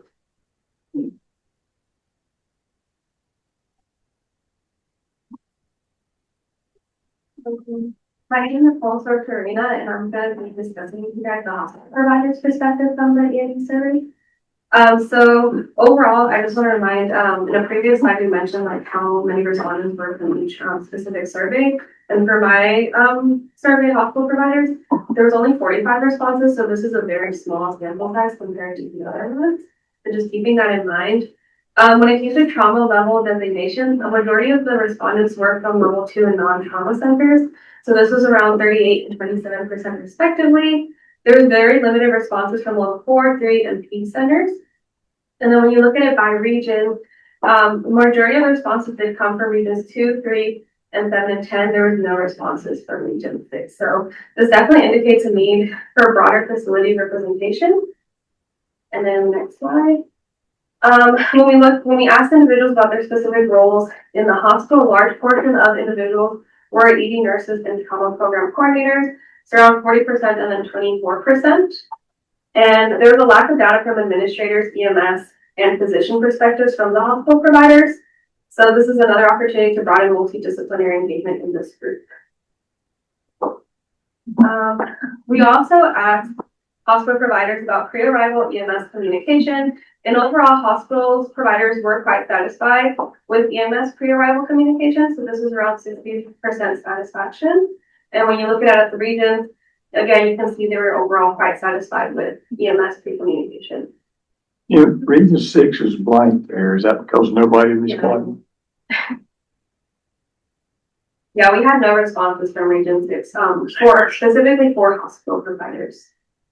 And then we also asked hospital providers about EMS patient assessment and management. And overall, providers did indicate that EMS often or sometimes provide adequate patient assessment and management. So for often, that was around 64%, and then sometimes that was around 28%. And then the other graph, we also asked EMS about EMS reporting accuracy on patient vital signs and patient history. And providers did indicate that EMS often or sometimes provide accurate history and vital signs for patients. So this was around 53% and then 33%. Overall, there was a strong EMS trauma care and transport decision-making, but there were clear inconsistencies with communication and underreporting of critical information. So there's another definite need for improved standardization for EMS. And then we also asked hospital providers what educational opportunities exist for EMS by the hospital itself. And overall educational opportunities do exist, but they are very inconsistent and limited in scope. So there's another opportunity for improvement. And then some of the key challenges that we did identify from the hospital providers were that educational opportunities were limited in frequency and depth of training. There was low EMS engagement in quality improvement efforts. And then educational opportunities were inconsistent across the regions as well. And then finally, we asked hospital providers about top training skill needs for EMS. And the top 4 are highlighted in yellow. So the first one was pediatric trauma, followed by multi-casualty incident, and then blood administration and trauma resuscitation were tied with the top needs identified by this group.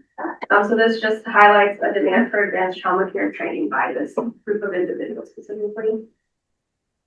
And then overall, key opportunities identified through the hospital provider perspective include expanding education, strengthening hospital EMS collaboration, and improving feedback and outreach, while also recognizing strong EMS dedication and ongoing improvement. And then I just wanted to include some specific quotes from the surveys themselves from the hospital providers that I thought also provide a lot of insight on their specific needs for EMS training as well. Yeah, that's pretty much it for hospital providers. Great job. Thank you. Hey, I got a couple of questions. The first group was provider, is that right? Yes, that's right. How did that, was it an email that went out? Yeah, so primarily the surveys were shared via email. The three of us contacted our tech coordinator specifically and said, hey, here's a link to the survey. If you could blast this out to all of your EMS providers, leadership, and hospital providers. I got like 343 back on that one. Yes, for EMS providers specifically, only 373 responded across the entire system. And then it was like 170 for 140 leaders. for leadership, Leaders. and that was pretty consistent with last year. It was our providers that we really took kind of a nosedive in responses. Okay. 40 something per hospital. So I think it's great information. Is it, Ellie, is that something that I know through LMS, I get all kinds of emails. Is that something that could be in the future when stuff like this does, it could go to the individual providers through the LMS system? And I think I'm not saying you're gonna get a better response, right. but at least it's not going from one person to another person to another person. It's going to Right. me as a licensed provider. I agree. And it was sent out once through the LMS system, but it was like number 7 in the items, on that specific email. When we sent the survey out, we also had ice storms 2 weeks in a row. And I think that kind of had several of us occupied. So we're probably gonna skip next year. There's a lot of survey fatigue. And we also have a lot of stuff that we still want to implement that we learned in the last 2 years worth of survey. One of the things that we've talked about is the communication piece, right? So in the simulation courses that we're building and some of these things we are building in, what's your radio report sound like? What's our handoff report? Because that was, let's say that was not a clinical competency issue. That's just a relatively low hanging fruit thing that I think that we can easily integrate into other things that we're doing. But those 2-year surveys almost match. Yeah, they do. MCI, PEDS, burns, and trauma resuscitation. And I think that's been a really interesting one for me, especially if you look at the demographics of who's completing the survey. These are not our new people, right? These are our experienced medics that are filling these surveys out, and we still want more hands-on simulation-based training, not just the task training. And so I think that's interesting coming out of our experienced group. And if you guys remember from last year's survey, and there was also an interesting component about our confidence levels. If we only did trauma training 1 time a year, our confidence levels were like 50% less than if you did biannual or quarterly training. That was a really significant finding. So today was just kind of the high level overview of those 3. They're also working on the written report. We'll send that out as soon as it's completed. That'll cover individual specifics for each one of your regions, notable findings, things like that. And a little bit more of an in-depth overview of the things that we learned from the survey. So the communication obviously is an issue. It is an issue. Can you narrow down what part of, is it patient reports? Is it feedback to the medics? Is it what part of? Yeah, is all so the above? radio reports is a All the component above. of it, that they're not providing information that has the hospital help identify resources needed, right? Like that the patient wasn't unconscious or we didn't convey our vital signs or things like that, right? But also doing an organized handoff report in the room. If our hospitals are giving us a 60-second timeout, best not be talking about sulfa drugs, right? Like we really need to hit the important components of what we did, what we saw, and how the patient has evolved. And so that's kind of the component that we're working on. So I think I mentioned it. It always amazed me when I hired somebody new. It was a significant number of people that said, giving a hospital report is a courtesy. Yeah. And that always surprised me, that mentality. We always had it as policy because that's what was best for the patient. You give a report. And I don't know, do we need to, and I think maybe I've even brought this up, do we need to look at doing a required report? I mean, I know that's kind of overreach, but how do you get people to realize, I mean, hospitals can only do with what they're presented with? I think we integrate it as best practice in the classes that we do, right? Like I would get frustrated, you call in a radio report and they come back and they say, well, what was the speed on the roadway? And what was the, highest heart rate and lowest blood pressure, right? Like, okay, but now I understand once you talk to them why they need that information. They're trying to decide what level of trauma activation this is. Like, by just giving our EMS providers a little bit more information about why, y'all know us, we're more likely to be compliant if we understand the why behind it instead of somebody's telling me to do this. So we're just trying to build that in as a 15-minute conversation when we start classes, whether it's an RTAC class or some of the things that we're building now, to see how we can better position that. And so what I'd like to see is when we redo this survey, I don't want to see that 50% say it's a communication issue. I'd like for that to be 30. We just want to see that we're trending in the right direction.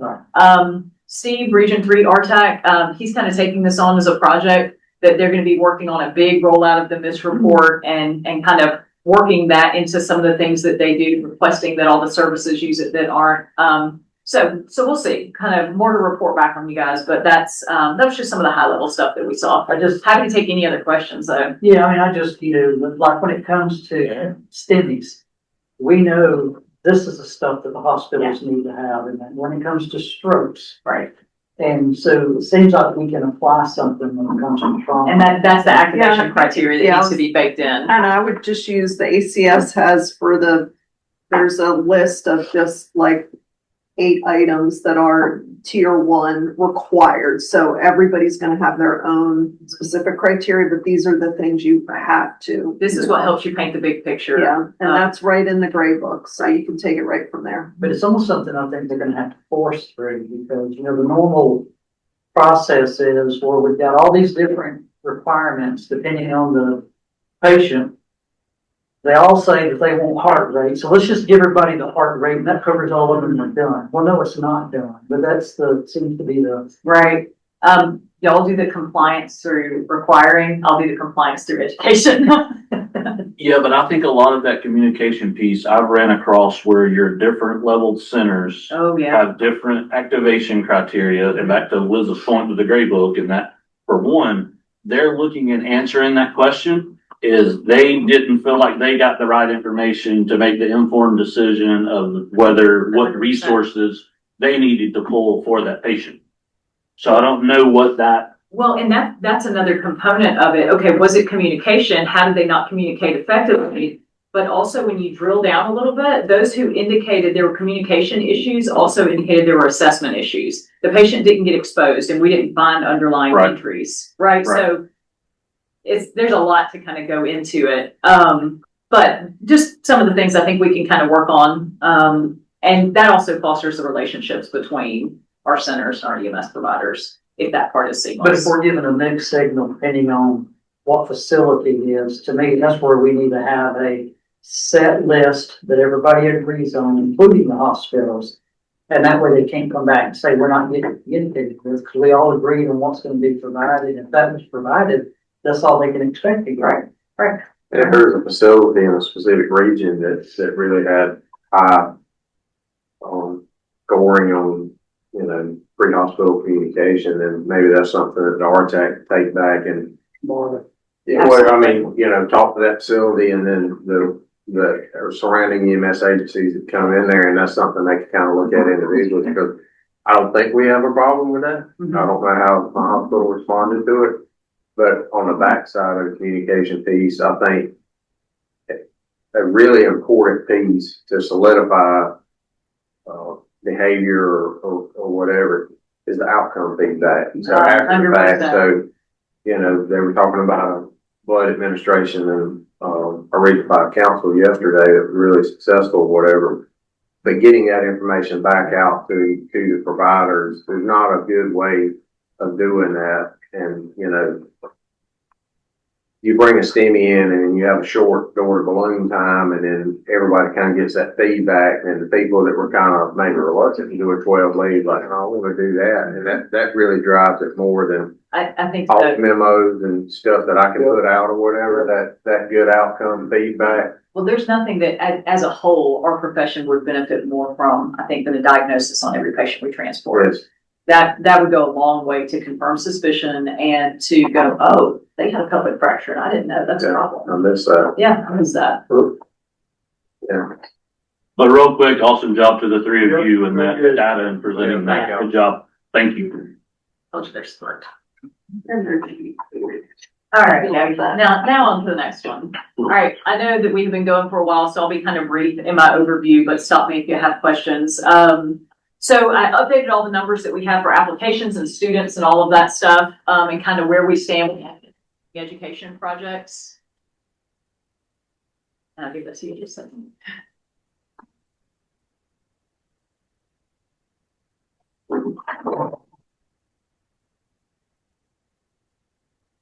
Gavin?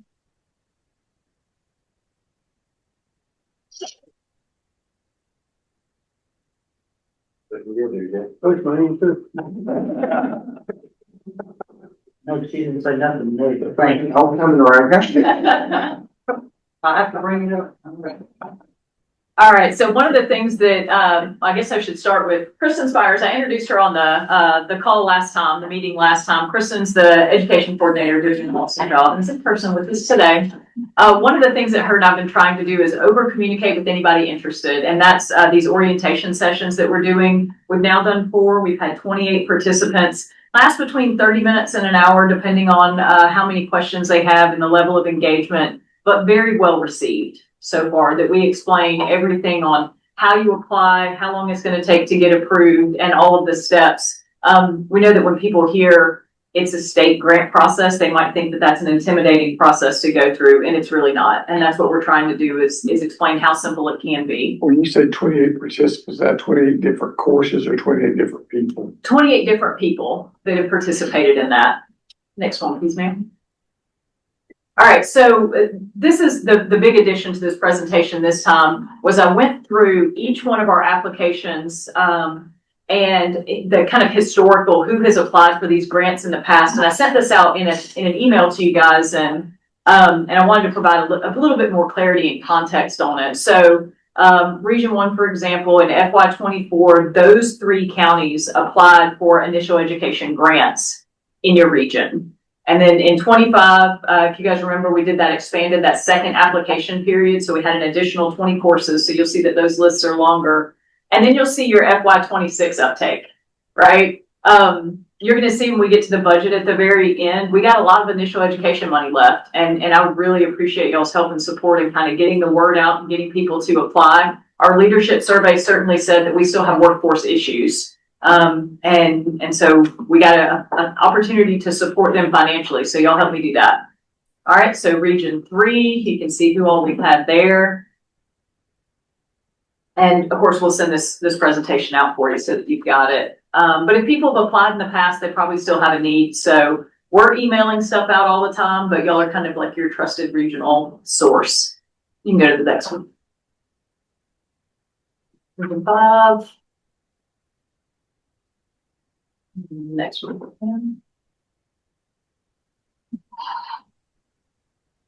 Okay. So still a lot of work to do, a lot of programs left to support. There's not a specific timeline on when they need to apply, but I'd rather them put it in now, right? They don't have to like just apply 30 days or 60 days before their course is going to start. If you're going to start one in August, they can apply right now, right? And then we give them access to med-ed prep and all that other stuff so they can be using the tools and resources that we're providing. So early application is always great, even from a financial planning perspective. So is fiscal year 26, seems like it's just a little thinner. Yeah. Is it? It is. It is. Okay. I've got a slide in here that'll show you guys exactly how many applications we've had, but yeah, it's a lot lighter. We expected, we were told that, in the past, when the applications would open up, they were all filled immediately, right? I expected to have a bit more uptake. So I don't know if maybe our workforce is that much better or if people have additional barriers to teaching classes. So whatever that is. I would tell you the workforce is not. That's my suspicion as well. And I would tell you there's additional barriers. Yeah. Do it now. I would say there are additional barriers. What are they? Well, I keep hearing everybody talk about how difficult it is to fill out the class paperwork. For one. This class, the grant paperwork? No, not okay. The other people. Yeah. The other people. Yeah, I've heard that. The other people. But I can't say that personally. That's all anecdotal.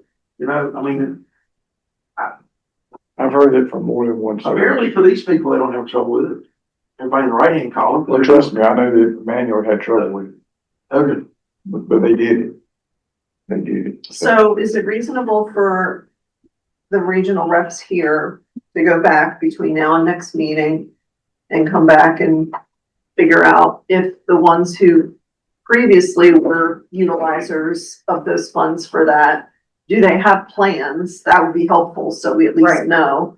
And if they don't have a plan to have a course, what is the barrier? Right. That way we can answer those two questions without another survey and more Yep. fatigue and whatever. That would be really helpful. Just do you have the need for the class? And if so, can we help you get access to the money? Those are really Scrolling questions. back up just once, but the one point y'all were talking about going back and trying to figure out, ask these people what their barriers. And I've got a slide on that in just a second too.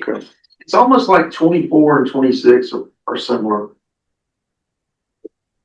So, Yeah, and maybe, maybe the word still isn't out. Numbers, Maybe but not. we haven't done enough. I think that, yeah, different names, but just Yeah. line I items. think one thing that would help with this is if we could share email lists, Mhm. state office for who the educators and program directors are, and send it to them directly. Right. And cut out the middle people. I think it's probably a great But I idea. think we're not getting the right people. And also leadership. And I talked a little bit about it in the last, Right. If you want anything done. at the last meeting. They're not posted out, hopefully that's all the right audience, but I agree. If I can break it down a little bit more about this, this part is not super cumbersome for you. Sure. Yeah, the application will take 5 minutes. Like, so, I mean, just, I'll fix lining it, you know, it's well known, we get a little presentation with RTAC, we're working on it. And, our region council meetings are, they have to, both of them would agree, but I just feel that, I can call those people if they're there, if I can get in touch with them. Right. But I think if an email comes from the state on that, from the educator or, educator or director, Mhm. they get that. Right, they would understand. Here's the grant opportunity. I'll say from an application standpoint, we've got a class that's in progress. The application for the trauma commission was a very smooth process, very quick too. Turnaround time was really good. It was a very smooth, easy process. And that's something, the turnaround time that we're holding ourselves accountable to is 14 days. When you get your email that you've applied, it says you're gonna have an answer on your program within 14 days. Because we know there might be programs that cannot put the course on if they don't have access to the funding, right? So we want them to be able to plan early on. All right, we can go to the next slide. Okay, so these next three, Gabby, if you just want to kind of click through those, these are just kind of the process. You fill out the application, you get email confirmation.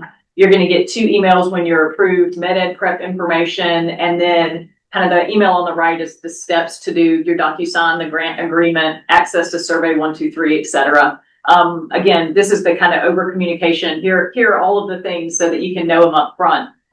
So part of that application, one of the questions that we're asking for is, are there barriers to your initial education programs? And this is what's been identified so far as barriers for the programs. Limited instructors and then limited equipment. And I think that is fairly consistent with the things that we got from the leadership survey as well. So is there a difference between limited simulation trainers and equipment? I don't think that there's a difference. It's just, I was pulling anybody who put something in that line. That's what we got. Another question that we had talked about in this group was, were people charging for the courses? That's a question that's on the survey this year. And we have identified several that do charge, some as low as $150, some as high as $500. And so if that's information the group wants, I'm happy to share that as well. Was that changed the grant approval when I was like charging them? Yeah. It hasn't historically, but we've never asked before. And this first year was going to be kind of fact finding if we don't know what we didn't know. I don't know that it was ever included in, you guys had applied before, if that was ever a part of the application to ask if you charge students. I just had assumed, since it's a grant application, That they wouldn't be. that there wouldn't be a charge. Yeah. Right. But we cover the full cost of the class. No, we were not. Yeah, we never I don't know that we're. Unless they're charging that. Like uniform. No. Yeah, maybe. Nominal fee, I don't know, but just something for us to look at the kind of the end of our application season. If the next round of applications, we want to put some stipulations on that, we just need to collect the information on it first. And so that's what we're doing, but kind of surprised me with what we're finding. And when we started teaching our class, we don't charge, but there were there was a good debate internally about that. So you're teaching a free class to someone outside of the agency. It's not an employee of the agency or whatever. And it was putting some financial skin in the game for students on the students' behalf, so that they didn't just come in and first homework assignment and walk out and leave. So that was what we had, our internal discussion was, it wasn't about trying to make money off of it, but it was just putting a little bit of financial skin into the game from the student standpoint. We never did charge, but you know, I did see both sides of that conversation whenever. I could understand if you got somebody coming out from outside. If you're picking up the tab, somebody's coming from a different organization. But at the end of the day, when I was doing it, we found that if we did it to folks from the outside, we ended up getting 2 or 3 of them wanting to come to work. Right. So it was a lost leader, so to speak. Right. Yeah, and we didn't do it for that reason. And I think that was still the right decision, but I did understand, I did respect the point of, you know, if you had a large occupation of the class that really wasn't serious about coming, and, you know, that was the internal conversation that we I had. taught in the technical college system when we had the 100% Hope grants. And we got a lot that they were just trying this on, just to see how it went. So I share that. Students should have a little bit of skin in the game, but just as a group, it's numbers that we'll be able to continue to look at kind of as we go along, and maybe make some different decisions on what it looks like. Is there any opportunity to partner with the local technical schools when it comes to simulation equipment, trainers and stuff like that? Or is that off limits for them? Either you're in our class or you're not? I think it's probably it. That's our resource for our students, would be my guess. Now, the opportunity, I think, is for these regional equipment caches that the coordinators have asked for. I think that's where the opportunity is. Maybe you don't need you don't need to own all of this by yourself, but if you could check it out and it's available to your students for 3 months and we just kind of pass that around the region, maybe we mitigate some of those barriers. So we're going back, everything I always do again, and I'm not speaking against it. Mm-hmm. But in the good old days, that's what state office EMS did. If we were going to do a class, Have the training we would equipment. go to Augusta, we'd get the gear and bring it back. So again, if we're interested in doing that, and I'm not speaking against it, then we've got to figure out the logistics of making it happen. Of course. And I also figured out one of the problems with it, if they would loan it out, it never would come back. Yeah. And so I've seen a lot of that stuff with the state office tags. Or if it was an innovation, then it can leave the rip. Rip the airway out of it. All right, next slide, please. All right, and the next one is just kind of how they start to get paid. All right, so here's our current numbers.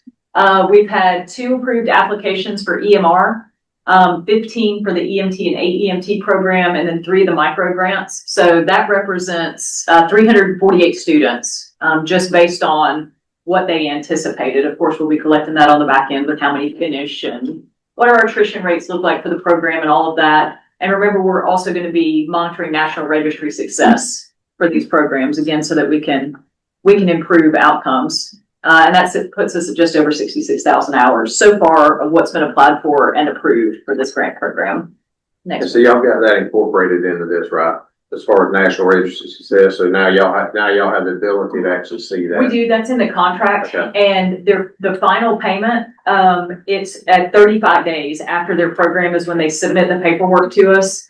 So that we're looking at that 30-day national registry success. We're not necessarily saying your first attempt, but 30 days. Yeah. And I did get some feedback on that of like, well, why aren't you counting the 3rd attempt? And I'm like, well, that might take them 6 months. Do you want to wait that long on your payment? Probably not, right? So that's just kind of the number that we picked, and the parameters for the that extra $2,000 was based on things that this committee has looked at, like what's a reasonable attrition rate, what were our first our pass rates for national registry. We set those at a level that gives us opportunity for growth, right? They're pretty reasonable. We hope everybody's going to meet that bar this year. So how do you deal with the student who says, I have no intention to take the registry? I took it once, I don't intend to take it again.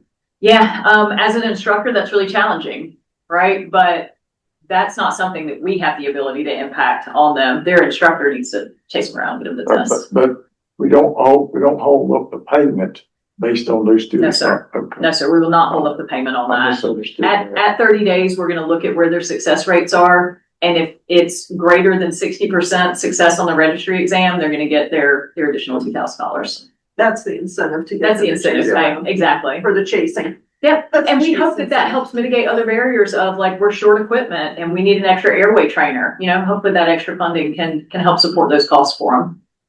All right, next Can you one. remind me again when they get the second 5,000?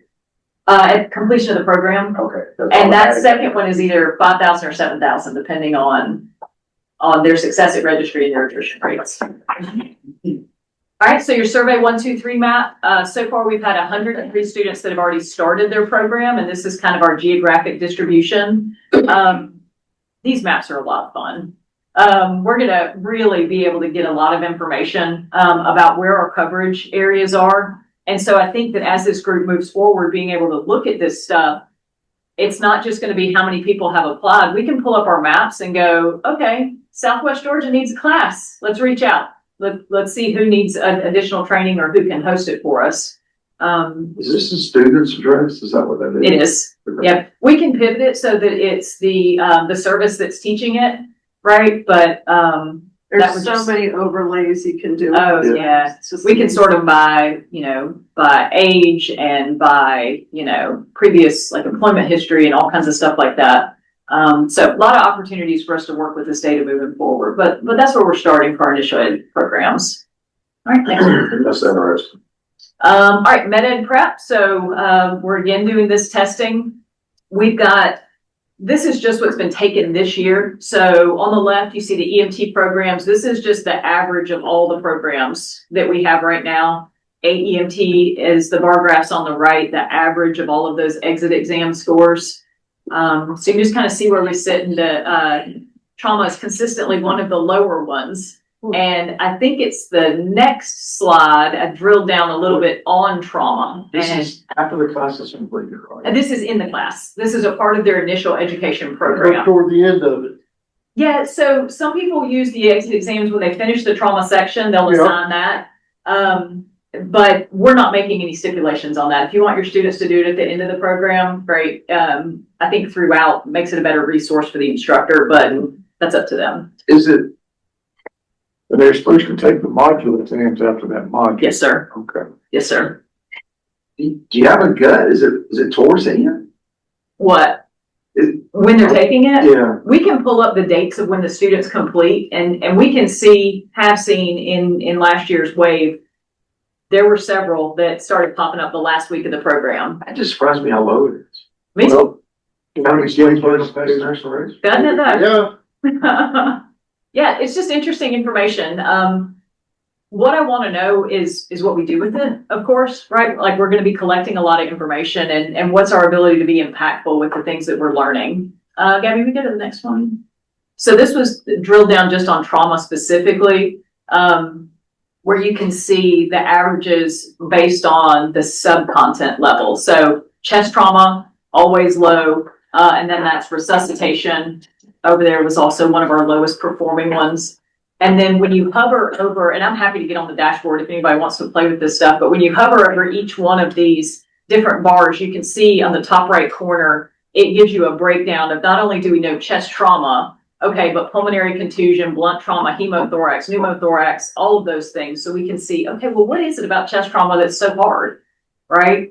We can go and find those answers as well. So Numbers on the side, I mean, how many people got it? how many people, the first number is how many people got it correctly out of how many people took that question. Mm-hmm. Yeah, so again, we're new in the program, so the small sample size right now.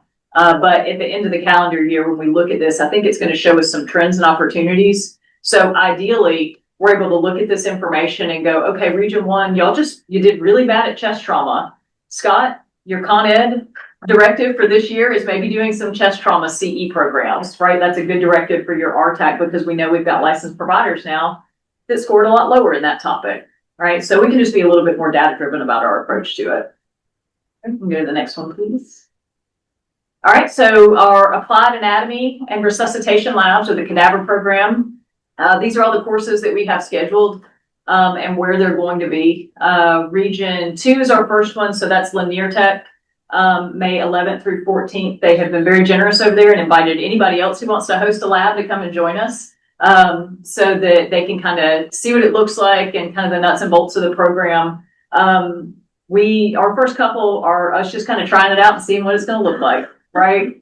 What's great about the program is that we can pivot. If we need to adjust something, if we need more time, if we need whatever that looks like, we'll be able to kind of tweak it in real time, to make sure that the specific needs of that region, the specific needs of those participants can be addressed. How's this information getting out? Through the RTAC coordinators and on our website. And I can send it to you guys to share as well. That would be good. I can do that. Absolutely.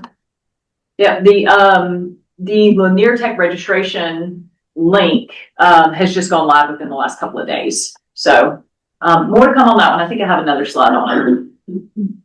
Okay, so kind of the basics of what the schedule is going to look like, and I know I covered this more in depth last meeting, so I'll be brief. But just kind of what the carve outs are going to look for this initial session. But again, can be modified for future ones.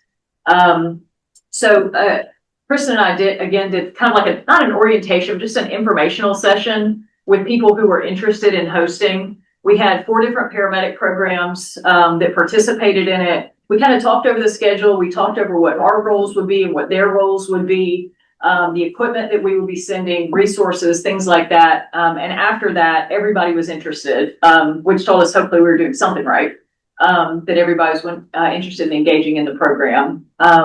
And then we're also working with the RTACs and our local trauma centers to help provide subject matter expertise for some of the more advanced dissections and things like that. Scott, I know, has had just a really wonderful kind of feedback and engagement from his region 2. I think that this is a really good collaborative opportunity for our trauma centers and our EMS providers to work together. When paramedic programs, they have a directive from COA, our accreditation body, to have more physician involvement in their classroom. And this is a way that we can help facilitate that as well. And something else that's come up, and I talked briefly with Scott about this earlier, is Chris and I are getting phone calls and text messages and emails weekly about paramedic programs and students getting their airway contacts. Historically, they've used the Cadaver Lab program for that. And it appears to be a need. So one of the conversations I'd like for us to have is if these 10 labs aren't enough, if that's not going to be enough, do we need to do some airway only labs once a quarter, maybe, that we rotate through the state so paramedic students can get all of their contacts? I don't want them having to travel to other states to do that, or to seek out paid opportunities if it's something that we can support and facilitate. So this counts, but the simulation lab would not. no, it has to be live tissue, real tissue. Yes, sir. Requirement is that? This is state office EMS requirement. Is that a requirement in every state, Kelvin? I'm sorry, I missed that. Live tissue intubations, is that a requirement for every state? Don't know. I have to ask Richard. I'm just curious. If it's that much of a barrier, and it's not always the best practice, it's just a barrier. Why don't we look at the barrier? I mean, We need to talk to the chairman of the MSAC about that. well, you can. Well, we just Two eyes, they can have their pants on. I know that, not I know put that, pants. got the sarcasm. They've had them on fire before. I am, but it is the topic that MSAC ought to address, because MSAC is the ones that buys these down. It's kind of like moving hours to 60 hours of research. You know, they don't talk Some to you. programs still can be in your text. We keep going. I got a bag full. But a lot of programs can't, and there's a lot of competition. But Courtney, I think you got a great point. I think we ought to. You know, All of those people that are. we need to look what these barriers are. And it's really not realistic for a student. Now, if you live in Columbus, going to Phoenix City isn't a big deal. But if you're having to go out of the state to get your live tissue innovations, I appreciate you making that comment, if that's really what's happening. Is that really what's I didn't know that Well, was happening. we had a group, I guess they got wind of the company that we were going to be procuring our cadavers from Savannah, that reached out to them directly and was like, hey, we need our intubations. Can we come get them? Right. And so of course immediately worked with, Madison, and we're like, okay, when can we get your lab scheduled? So their lab is gonna be in July, we're gonna connect this group, like, See, I think that's the key, because, see, I had not seen this schedule. yeah. I think I would average. And see, you know, there ought to be a conduit, But if we're, it shouldn't have to come from you on the trauma commission. There ought to be a conduit for the educators to say, hey, this is a problem. That's my position. That's what I've said. There ought to be a They conduit need for us to that. Provide that for them. What are they doing? Right, and then it's If we essentially didn't not our money to exist. fix the problem, but it's a Right, and I problem. appreciate you bringing it up. depending on the RTAC, send it out to the RTAC region, okay? And if I'm in region 9, although that's a program in region 6 also, they cover different Mhm. regions, but if I'm in that region and I can't go that day, or God forbid, I've got it registered and if God forbid something happens to my family, I can't, then I need to know where the others What the are. next one is, Or, yeah. are any of y'all, us on the education consortium? Okay, I was just curious if it comes up in there, because that seems like that'd be the perfect conduit for it. Just to answer what you said, about what people are doing, if you do it right, what's happened for several years is it delays that person finishing their requirements, is they have to continue going Right. to the ER, to the, operating room, or riding on a truck and hoping they get that opportunity to get that done. This just makes it, if you go and you can get all of them at one time, it kind of checks the box. So it speeds the process, so by meeting the minimum competencies required for paramedic program. So Yeah, I this mean, was- when I did mine, this goes back, I mean, we were in medics back in, we were in paramedics yet, but Anatomy was not the same when he was in yeah, this. we were scheduled to do our innovations at Grady. And I went through Gwinnett Tech. But the first student in our class that went through apparently chipped somebody's tooth or something. And that kicked the rest of it. None of us ever saw an OR. None of us ever got to even do an innovation. Yeah. Does it come up in the education consortium? It has not in the past, not in the meetings that I've been, I have not It heard just that seems like that'd be the specific. place that they'd be saying, hey, I'm not disagreeing. Yeah, I'm just saying, that seems like that'd be the conduit to say, To address it. Okay, I have a problem. we back down in the weeds and I okay. hate to. Thanks a lot, Luther. Let's see what we can talk about next. All right, the mobile simulation program. So making a lot of progress on this one. We've identified our first 2 hosts for that. And we're working out what looks like a statewide map of the people who are going to host that so that we can bounce around in a logical, something that makes a little bit more sense. So more to come on this program, but one I'm really excited about. Next one, please. NAEMT grants, we finally got the contract back from the AG's office. So the next step is creating a smart sheet application for that. It's going to look very similar to the initial education grants, right? So it'll be on smart sheet, shouldn't take them more than 5 minutes. The goal is to have those open at the end of this month.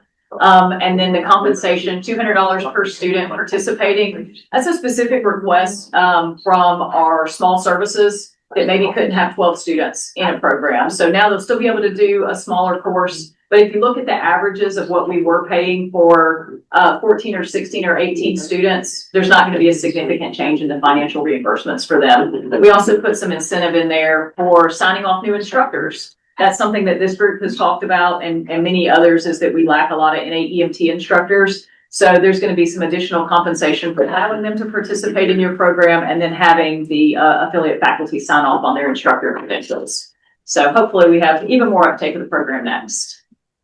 Next one, please, ma'am. All right, the EMS instructor programs. I know another really important one that this group is supporting. So the first course had 22 students. The next one coming up in May is full.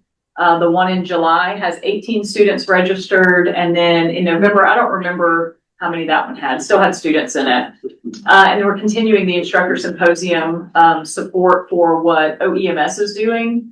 And this instructor symposium is an opportunity for us to take just a little bit of time and feed information back into the region that we're learning from med-ed prep, from some of these surveys that we're doing. I think having that kind of loop closure on if we're going to collect it, we're going to give you the information back so you can do something with it is important. And that's kind of the forum that we're having just a little slice of that to do it. All right, next one, please. All right, these are the other 4 programs and where we stand with those right now. working on names for the EVOC scholarships, the pending contract execution for the MCI program. And then we've got TDCC and Arbinger that we're still in the state accounting office. So more updates on those for our next one. So the EVOC is still an in-classroom class. It's an online course. Oh, it's online. Mhm. And then they do some type of like driving cones thing afterwards. And we've had a delay in this one. I was trying not to open it up. You asked for me to take the course first, and I've been waiting to find time to put that on my schedule. So we're going to start taking applications on that now, and I'll see if I can get through it before people start the program. How long is it? So it's a kind of work at your own pace course, but I think it's 40 hours of curriculum and content that includes the like the packet for them afterwards. Let us know how it is. Yeah. We want to go do it with you. Okay, perfectly. I appreciate that We feedback. volunteer to go do it with you. All right, next one, please. All right, and so here's the financials. Here's where we sit right now for the programs. So you'll see the bulk of our funds right now are encumbered, meaning we've got contracts in place. We've got the money ready to go out. So as soon as these courses are scheduled, remember, people can't bill us until after the course happens for the vendors. So that's where we sit right now. The bulk of, if you look at remaining and unencumbered, that's our initial education programs. And another reason why I wanted to really go through who all had applied in your regions. That's really where I need the most help, is kind of getting the word out and helping to have more uptake with those. The micro grants, you see there's 53,000 left in there. Honestly, we didn't know what type of uptake we were going to have for that program and how big the need was to be able to support smaller programs. So as we continue to work through it, I'll continue to update this sheet, and, you know, we can work on where the funding needs to be kind of categorized for the next cycle. But that's where we sit right now. I would suggest on Augusta University, put in the MC, in parentheses, MCI, Yes, sir. because that is what that is. That is the MCI program. Yes, sir. We can do that. We can do that. All right. I know I went through that a little bit fast. Any questions for me or anything that I can clarify or anything at all? Good information, Mark. I appreciate the way y'all got everything kind of moving forward and evolving. If there's ever more information I can give y'all, Process. let me know. So we're gonna take about a 5-minute break because I've got to. And we got to figure out what we're gonna do the rest of the day. The rest of the day, we pretty good. Yeah, I think we just have to get through the budget. Hold on just a minute. My phone now goes to my hearing aids. It is driving me, it's driving me crazy. You let's talk about Region 5. You said you got to leave. No. I mean, I mean, sure. so I know you got the printout or whatever. Yeah, so this is related to funding for this fiscal year that the RTAC received, and Terry's gonna have to help me, but the RTAC received funding this year for educational, and I wish Crystal was in here, but according to Crystal Smith, who runs the program, they are not gonna be able to complete it within the timeline that's done. So what Crystal would like to do was she would like to use the same amount of money, but she would like to use it for bleeding control supplies, chest decompression training adjuncts, airway training equipment, and interosseous equipment. And so there's some things that they have now that are just flat and worn out and can be repaired.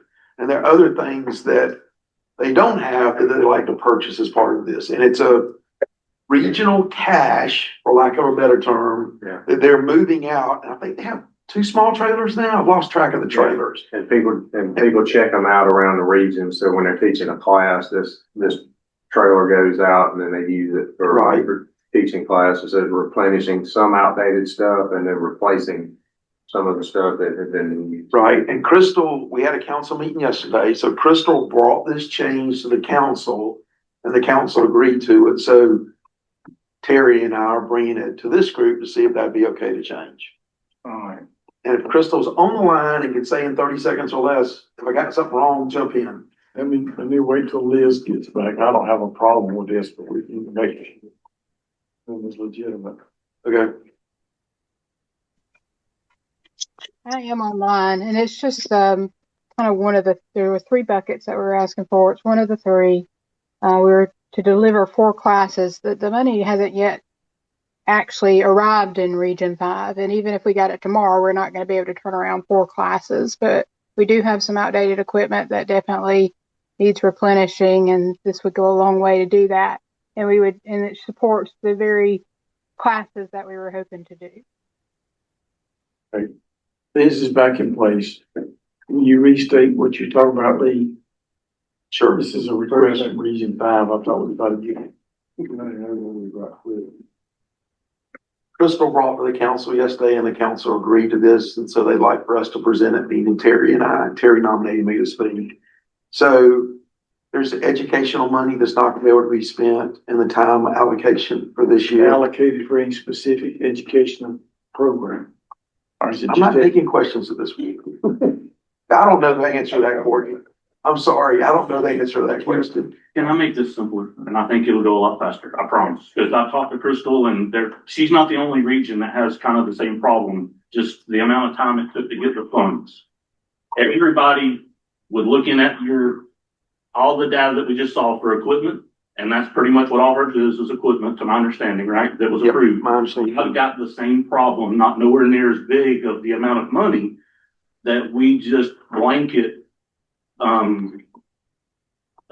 to be used, the leftover residual funds that we approved last year for the RTAX be used for equipment purchases before we run out of does that make sense? Yeah, Am I? they're just shifting what they originally approved in this the RTAC funds. how much money? For last year's. Hers is the $30,000. because there were barriers with how theirs works versus how others work. Crystal's is 30,000 residual or 30,000 total? I think hers. And think what's the hers is broke. residual amount for? So Scott's got like 3,000 something that's residual on his, he'd like to purchase equipment. Of the total, how much was the total? What are we talking about? Just give me a sense of what the percent of or how much. All total for all the regions? No, Oh. just like for your, Like mine would probably be about $3,500. and what was your total grant amount? 30. Okay, so we're talking about 10%. Yes, ma'am. Is it the same? No, I can't answer that. Crystal, can you answer that? Or Terry, do you I know? think there was 3 buckets, Okay. 3 categories in ours, and one of them, I think equipment was included in it, too. 10,000, 10,000, 10,000. Right, I'm looking at that. The 10,000 for the training is what she's wanting to reallocate to get equipment, so. Got it. Is that correct, Crystal? I don't want to be incorrect on that. And it's 2 regions that want to do it? Or, Well, if we're gonna do it, I would rather do a blanket, just give these regions the capability of doing it. I think each That makes region had I don't think I think Crystal's is the biggest amount of money. I think all the rest of them are probably Somewhere in between. $3,000 to $5,000 and that's it. okay. But use that Do you to see an issue with that? equipment that we could do, Yeah. boom right now today. And we have a demonstrated need for it based That- on obviously. what they presented to us. All right, demonstrated need, it's not, Region 5's the biggest one, the bean counter says it's permissible. You guys motion and approve I it. make a motion. Any other questions or discussion? Let's cover Now, regions. I was fixing to say, somebody fixing to have to restate the motion, because I'm not sure what the motion actually is. I can restate it. Did you make it? I did, Okay, restate it. didn't I? Didn't you second? Yeah. Okay. Yeah. I'm not sure that that's exactly the way it went, but I'm perfectly happy with it, so go ahead. Go for it. He's gonna, The regional funding that went to the RTAC that was initially allocated for training to allow that money for this period to be utilized to purchase equipment that is needed. very good. As determined by the state education needs assessment. And you said for this period, i.e. For this grant? For this grant This grant. period. I mean, this isn't a blanket forever and ever. Any other discussion?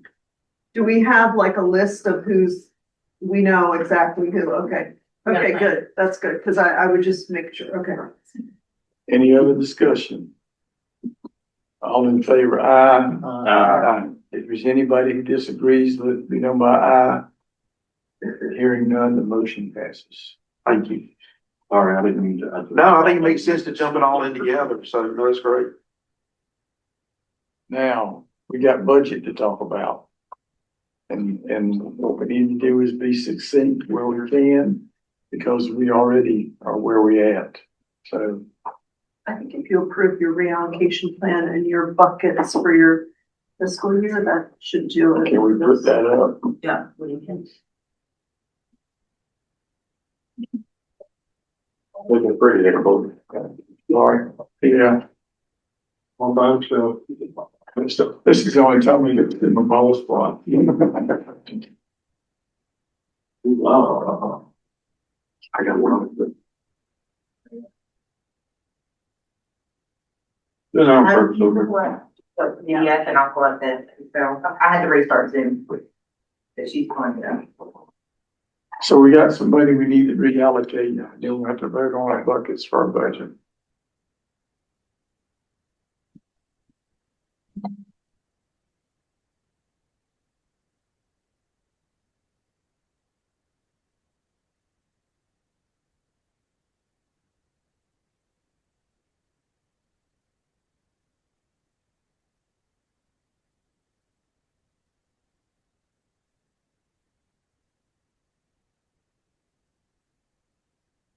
Can you explain?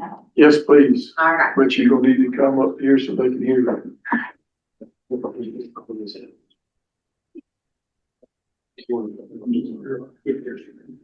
All right, so this is for the dollars that need to be, it's remaining education funds, as well as the fireworks revenue.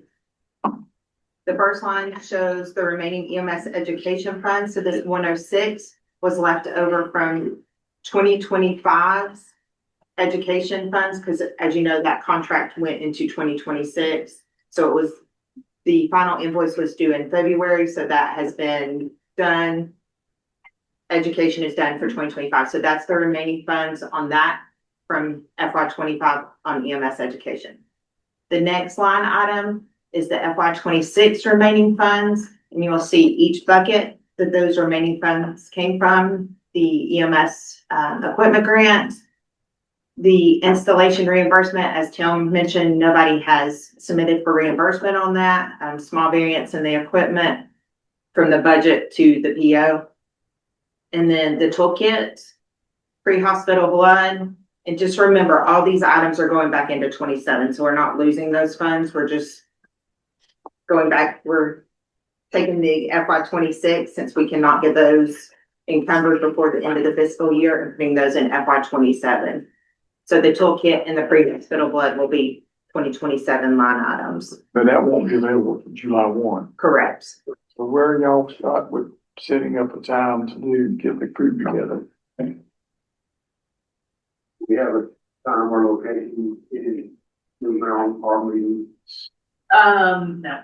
I don't think it'll be before July 1st. And it would actually have to be before next month, because we have to get the vendor in the system and also encumber Well, the I funds. don't know if that's gonna happen. It'll have to be by the end of next month. And then the RTAC education fund, so this is what we were just discussing. There's just a small variance of regions that aren't gonna be using their funds. And then the EMS education, from Crystal's presentation, you saw the 201 that was left remaining. So those funds are going into reallocation for reallocation as well. Okay, hit me back with number 5. Okay, The RTAC education funds, we just voted to let them spend money for equipment do you instead want to take of. that back? If we can take that back and they can purchase equipment now, that's a huge win Okay, for those regions. well, But Crystal was looking for $30,000. You only had 10 up there. No, it's actually 10 of Crystal's what she was allocated. Total budget was 30, but there was Total budget was 10,000 30. she was just wanting to reallocate for training and So so I forth. just didn't want to spend it twice. Yes, sir. okay. Made that change. I did state that, I was wrong. Crystal texted me and corrected me, so I heard it right, I said it right. Thank you. All right. The next line item, both the next two will have to be voted on by the full commission, so that's why there's an asterisk there, but the estimated 80-20 split that we normally do for remaining GTC operational system development remaining funds, that's 112. And then your firework revenue, based on the 80-20 split that we normally do, is 294. With a total of 1,070,3637. In the prior meeting that we had in March, you all voted to put the 32 to T-Mobile, so that comes off of that amount, leaving 1,041,637 to allocate. And Courtney, you had mentioned typically what we've done in the past, it's the easiest thing to do is to buy it on the ABLS time for next fiscal year, so that the PO has continual movement on it. And then you have that money freed up for the 27 to put in your buckets. And most of y'all have been around long enough to think what this is what we did last year, like the year before and the year before that. And essentially, we got a budget for ABLS for the next fiscal year. We go ahead and prepay that with this money. That equipment can be ordered very quickly and POs can be allocated or issued very quickly for that because we know what it is. Contracts are in place. Okay, so what I think I need is a motion to take this amount and prepay the ABLS funds for next FY. Is that what I need?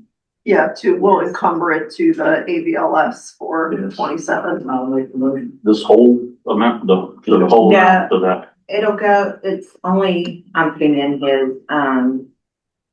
you'll have a little bit left over. It's 1 million, hang on, I'm gonna put in the full amount. Oh no, got it pulled up.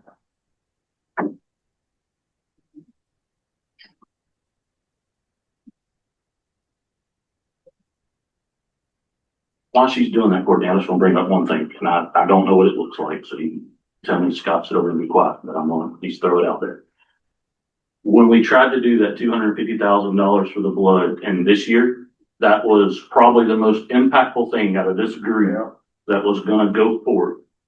So you kind of heard me asking to see how many services that still going to do that, but take that $250,000 that was going to be put towards blood this year in this fiscal year, and the services, say as of April the 15th, that are approved in doing it, just like the equipment grant, to divide that money up and give to them like the equipment grant, that they had to qualify for the equipment grant as well as be PLS certified in giving blood, and distribute out $250,000 this year towards the blood programs that are already in place. Could that happen before? I think. What would that look like? Yeah, that's gonna be tight because of the encumbrance deadline, so you're not actually losing that money, you're just Right. moving the timeline a little bit. And you can see with the buy down of ABLS, it allows you much more freer money for your 27 money, so you could add money to the pre-hospital. I was gonna say, we'll still need that 250, but are you Right. on top of the 250? Yes. Okay. So the question, and this is, and I'm not gonna get too far in the weeds on this, but the question, of course, is now can we supplant money they've already spent? I don't know. Cause that's what it sounds like you want. Well, yes, I guess that's what it would, yes, sir. Yeah. That's what it would be. That's because of the time frame there, Scott. So you said we had some spare cash. We got 20,000 left After you buy, after you, ABLS. Okay, why don't we just get Tim to increase his budget by $20,000 and buy an extra toy? well, that, the current buy down is just for the air team, right? That doesn't. No, that's include any everything. equipment. That's Oh, that's all. equipment and, okay. That's everything, is ABLS. So that'll pay us through fiscal year 2027? Yes. Estimate, based on his estimate, yeah. Sure. Now, remember, we did have a slight shortfall, so. Yeah, so can we just go ahead and allocate all of that to the ABLS program? Yes.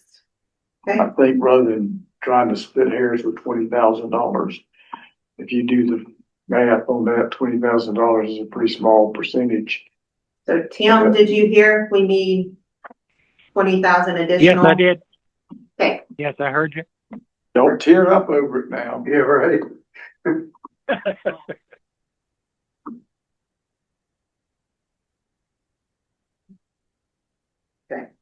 Next, 27. Well, I always Yes, have I to make a motion. I don't vote on this. I need a motion to do. Make a motion, yeah. You made it. You made the motion, Scott, second. All right, so we got a motion to reallocate the funds as per this spreadsheet. All right, any other questions? Hearing none, all in favor, aye. Any opposition, same sign. Hearing none, the motion passes. Now let's go to 2027. Thank you.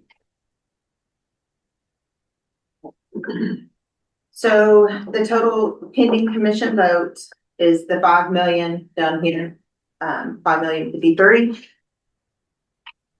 And I've already filled in the items that we just spoke about, the pre-hospital blood, the toolkit, and then education, a placeholder in there for that. And then the remaining would be 2.7. So if there's any changes on the column FY 2027, we can make those, and then we can see what's remaining after that. In the Okay. pre-hospital blood, we did increase by 50 for the coordinator position that was discussed in the last meeting. Okay, so let's, what we have done in the past, correct me if I'm wrong, and Lee will. We're looking at line 10 down. Line 1 through 9 is already adjudicated, so we're looking at line 10 down. And we really only have a couple blanks unless we want to increase some of this. EMS education includes initial education classes, does it, doesn't it? Yes. Okay. So we got, in all honesty, what we've done in the past is we filled in the blanks except the equipment grant. And what was left over was the equipment grant. Right. That where y'all remember it. What's the coordinator position below? Somebody that would help run that program. Because So they're helping run a $250,000 program?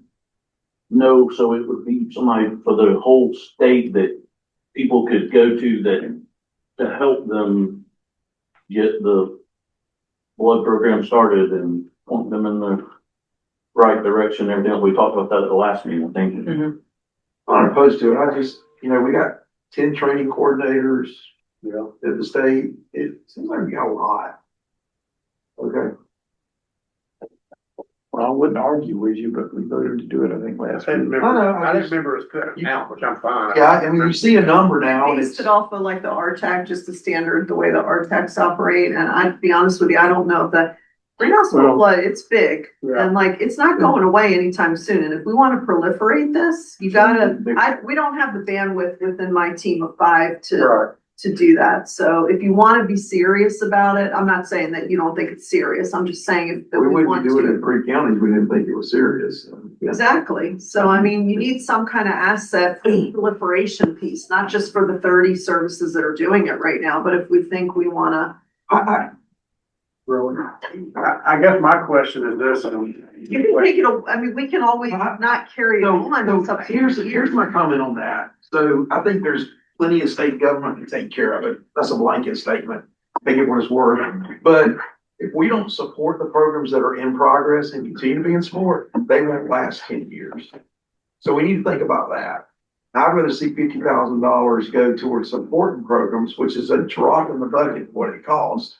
But we all sat in here before the meeting and talked about expiring plasma that we can't use, and can't turn in. There's an expense. Every time we give blood, we don't break even. now we lose them. So we lose money. So if we don't sustain it, these counties that are excited about it today will not be excited about it in the future, as soon as those county commissioners and leaders start seeing their blood bill. So Yeah, you're that's making a great that's my point, point. and to have So- one person who's like really, like. Well, I didn't hear y'all saying that, but we still- anyway, You we can, reallocate it. we can slice how we want to. 50,000 in a $5 million budget, it's a drop in the bucket. So, I just, I'd like to see sustainability as part of it. Why don't we do this? And Because that thing in the back is red, it keeps on moving. And I'm not trying what I'm gonna suggest is that we just put $300,000 in there.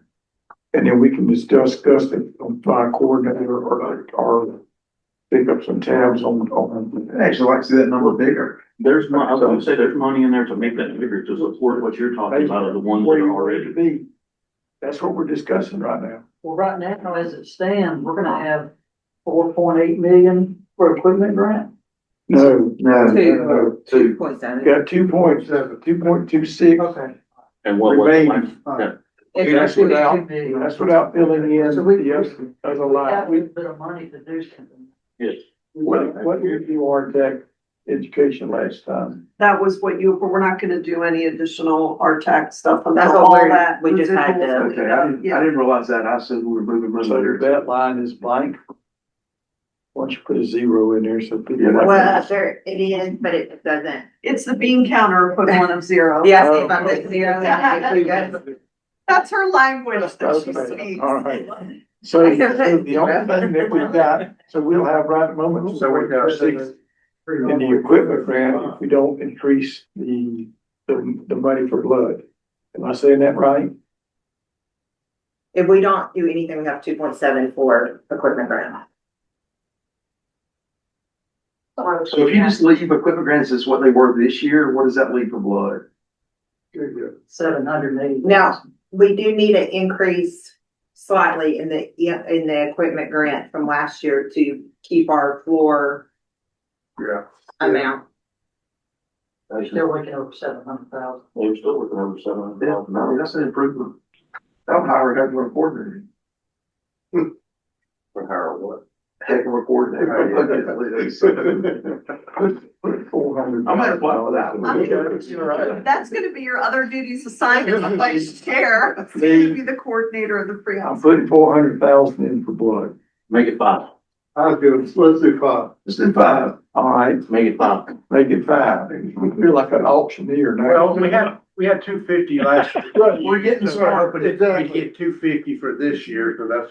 So now And that you could almost- leaves 2.46 for equipment. 2.5 for the equipment grant. Right here's your remaining. 2.6. Something just. Okay, Does that keep the threshold where you need it? Yeah. Yeah. that's up about $500,000. Okay.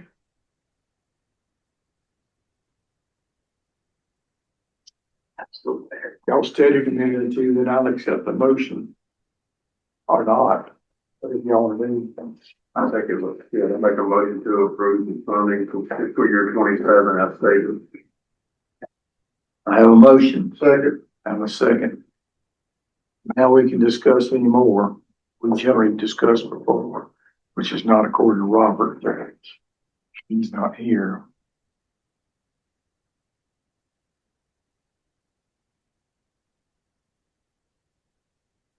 No other discussion? So with that and approving that, the way, talking about that and looking at the RTAC education funding for this coming up year, that leaves nothing there, correct? Correct.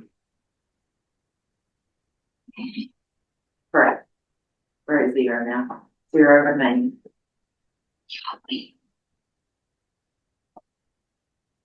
So I know your time, but Oh, I'm not voting, you know, I'm just, you know. I don't have to be proposal anywhere that I until- sent out at the last minute last night, and I apologize for that, but, that I think everything we've looked at today shows and probably would support that. That's roughly about $40,000 towards our region for NCI training and implementation, that we've identified that I would like to present, for consideration within that. I don't know what that looks like, but I don't know if, and speaking from an RTAC coordinator as well as the region council chair and looking at the RTACs as a whole, we've had this conversation a million times, but I know you state they still aren't all equal. I think we're leaps and bounds from where we were even a year ago, that there's still room in there to leave a bucket of money for RTAC education funding, that if those RTACs go through the process and show those support of whatever they have that bucket of money there Thank to approve. So here's where I'm at. Okay, I have a motion and a second to approve this. okay, To change that, I'm gonna need a motion to amend. make a motion to amend. You're gonna have to tell me what you amended it I'm to. gonna make a motion to amend that we put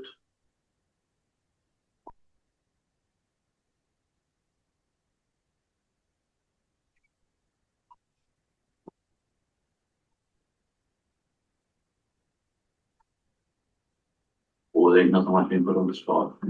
I'll put you on the spot. How much did we allocate last year? Under, it was that 173, 418. So if we did 175, I was just trying to come up with a number. Well, Already up there. I just think if we're gonna make something available, we need to make it available across the board. well, it would be, but then they would have to come back and present after we've already allocated that. They would have to present to this committee for approval, each project we would approve. And I was saying, do you that. said. why can't you do that? That's supposed to have been done before. I'm not arguing, but when would we do that? Yeah, can I just, a logistical When? concern, can I My just bring this question, when? logistical concern up, is that the longer it goes into the fiscal year, that's where the issues Yeah. come up and why you always have all this additional money over for reallocation. So from a operations and logistics standpoint, the cleanest thing is, because really we need to develop a consistent application like that looks very similar to what we're doing now with education, for where our tax everybody applies and you're answering the same questions and all the requests can be looked at uniformly and we can ask the right questions and have the right information and then have the right amount of time to get the funds applied for, applications approved, encumbered to the right entity, demonstrate that they're spent and not have the leftover piece. Does that make sense? I mean, just. And there's gonna be fireworks. There will be firework, but I don't want them to know that. Could that money, That comes too Put in far there, into the fiscal year. could that money be set aside in that blank and then give them till? But then that drags it on towards the fiscal year where then you can't, we run into. We could start the process, but then it would be this time next year because. We'd be back around to where we're at. Actually, that's a great point that we should start the process now for 28 money. That's what we should do. That way, everybody is on an equal footing about asking for money. And I recognize it puts you in a bad spot for a year. But I want to clarify something. We had this conversation last year. But Yeah. think about every meeting is set what we do and we run out of time. I mean, there's not enough time. Here we are at the end of this meeting, going through the budget. 45 minutes late, yeah, right. Yeah.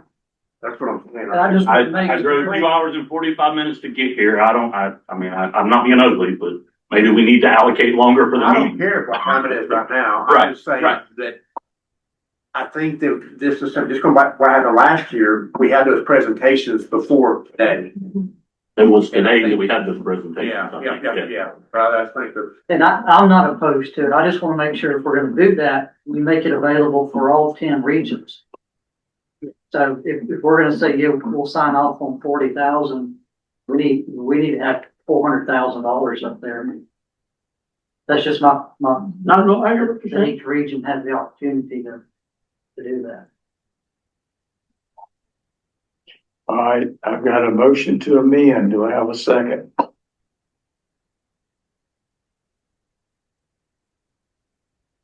Hearing no second, the motion to amend dies. Now we're back to the original motion to approve what's on the board. Any further discussion? All in favor of what's on the board, aye. Any opposition, same sign. Nay. I have one opposition, motion passes. Let's see what else we got here.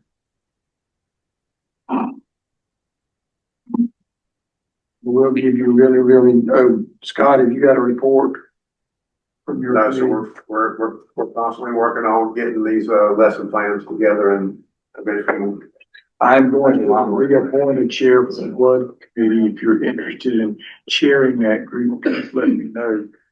I think we need a chair of that group to get that started back moving.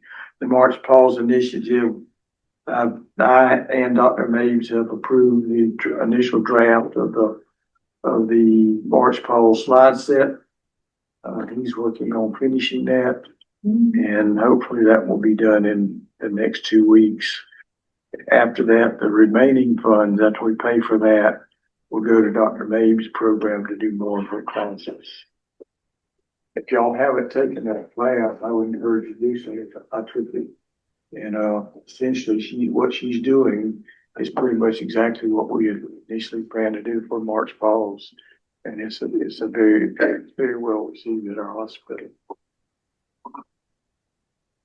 Any other business that needs to come in front of this august body? Courtney, a quick question. Can we keep the equipment committee working and if you say yes, can we work on criteria for fiscal year 2027? Sure. You want that as a motion or are you just going to keep the committee going? I don't need a motion. I'm the chairman. I can do it. That's the reason I'm asking. Okay. Yeah. I'm perfectly happy with continue and look at that, the equipment.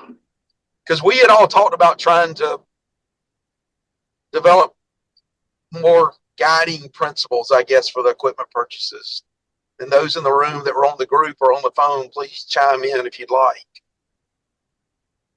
No, I just took it to do it like a standing committee that we would continue every year working on it. Yeah. So I think we're good. That's kind of the way I looked at it, Lee. So Okay, I'll get with me then. I apologize for the confusion.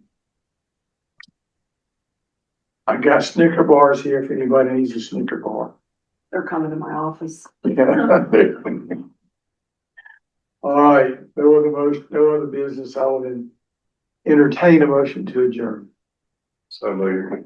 Second, I declare that motion passed. Got a second.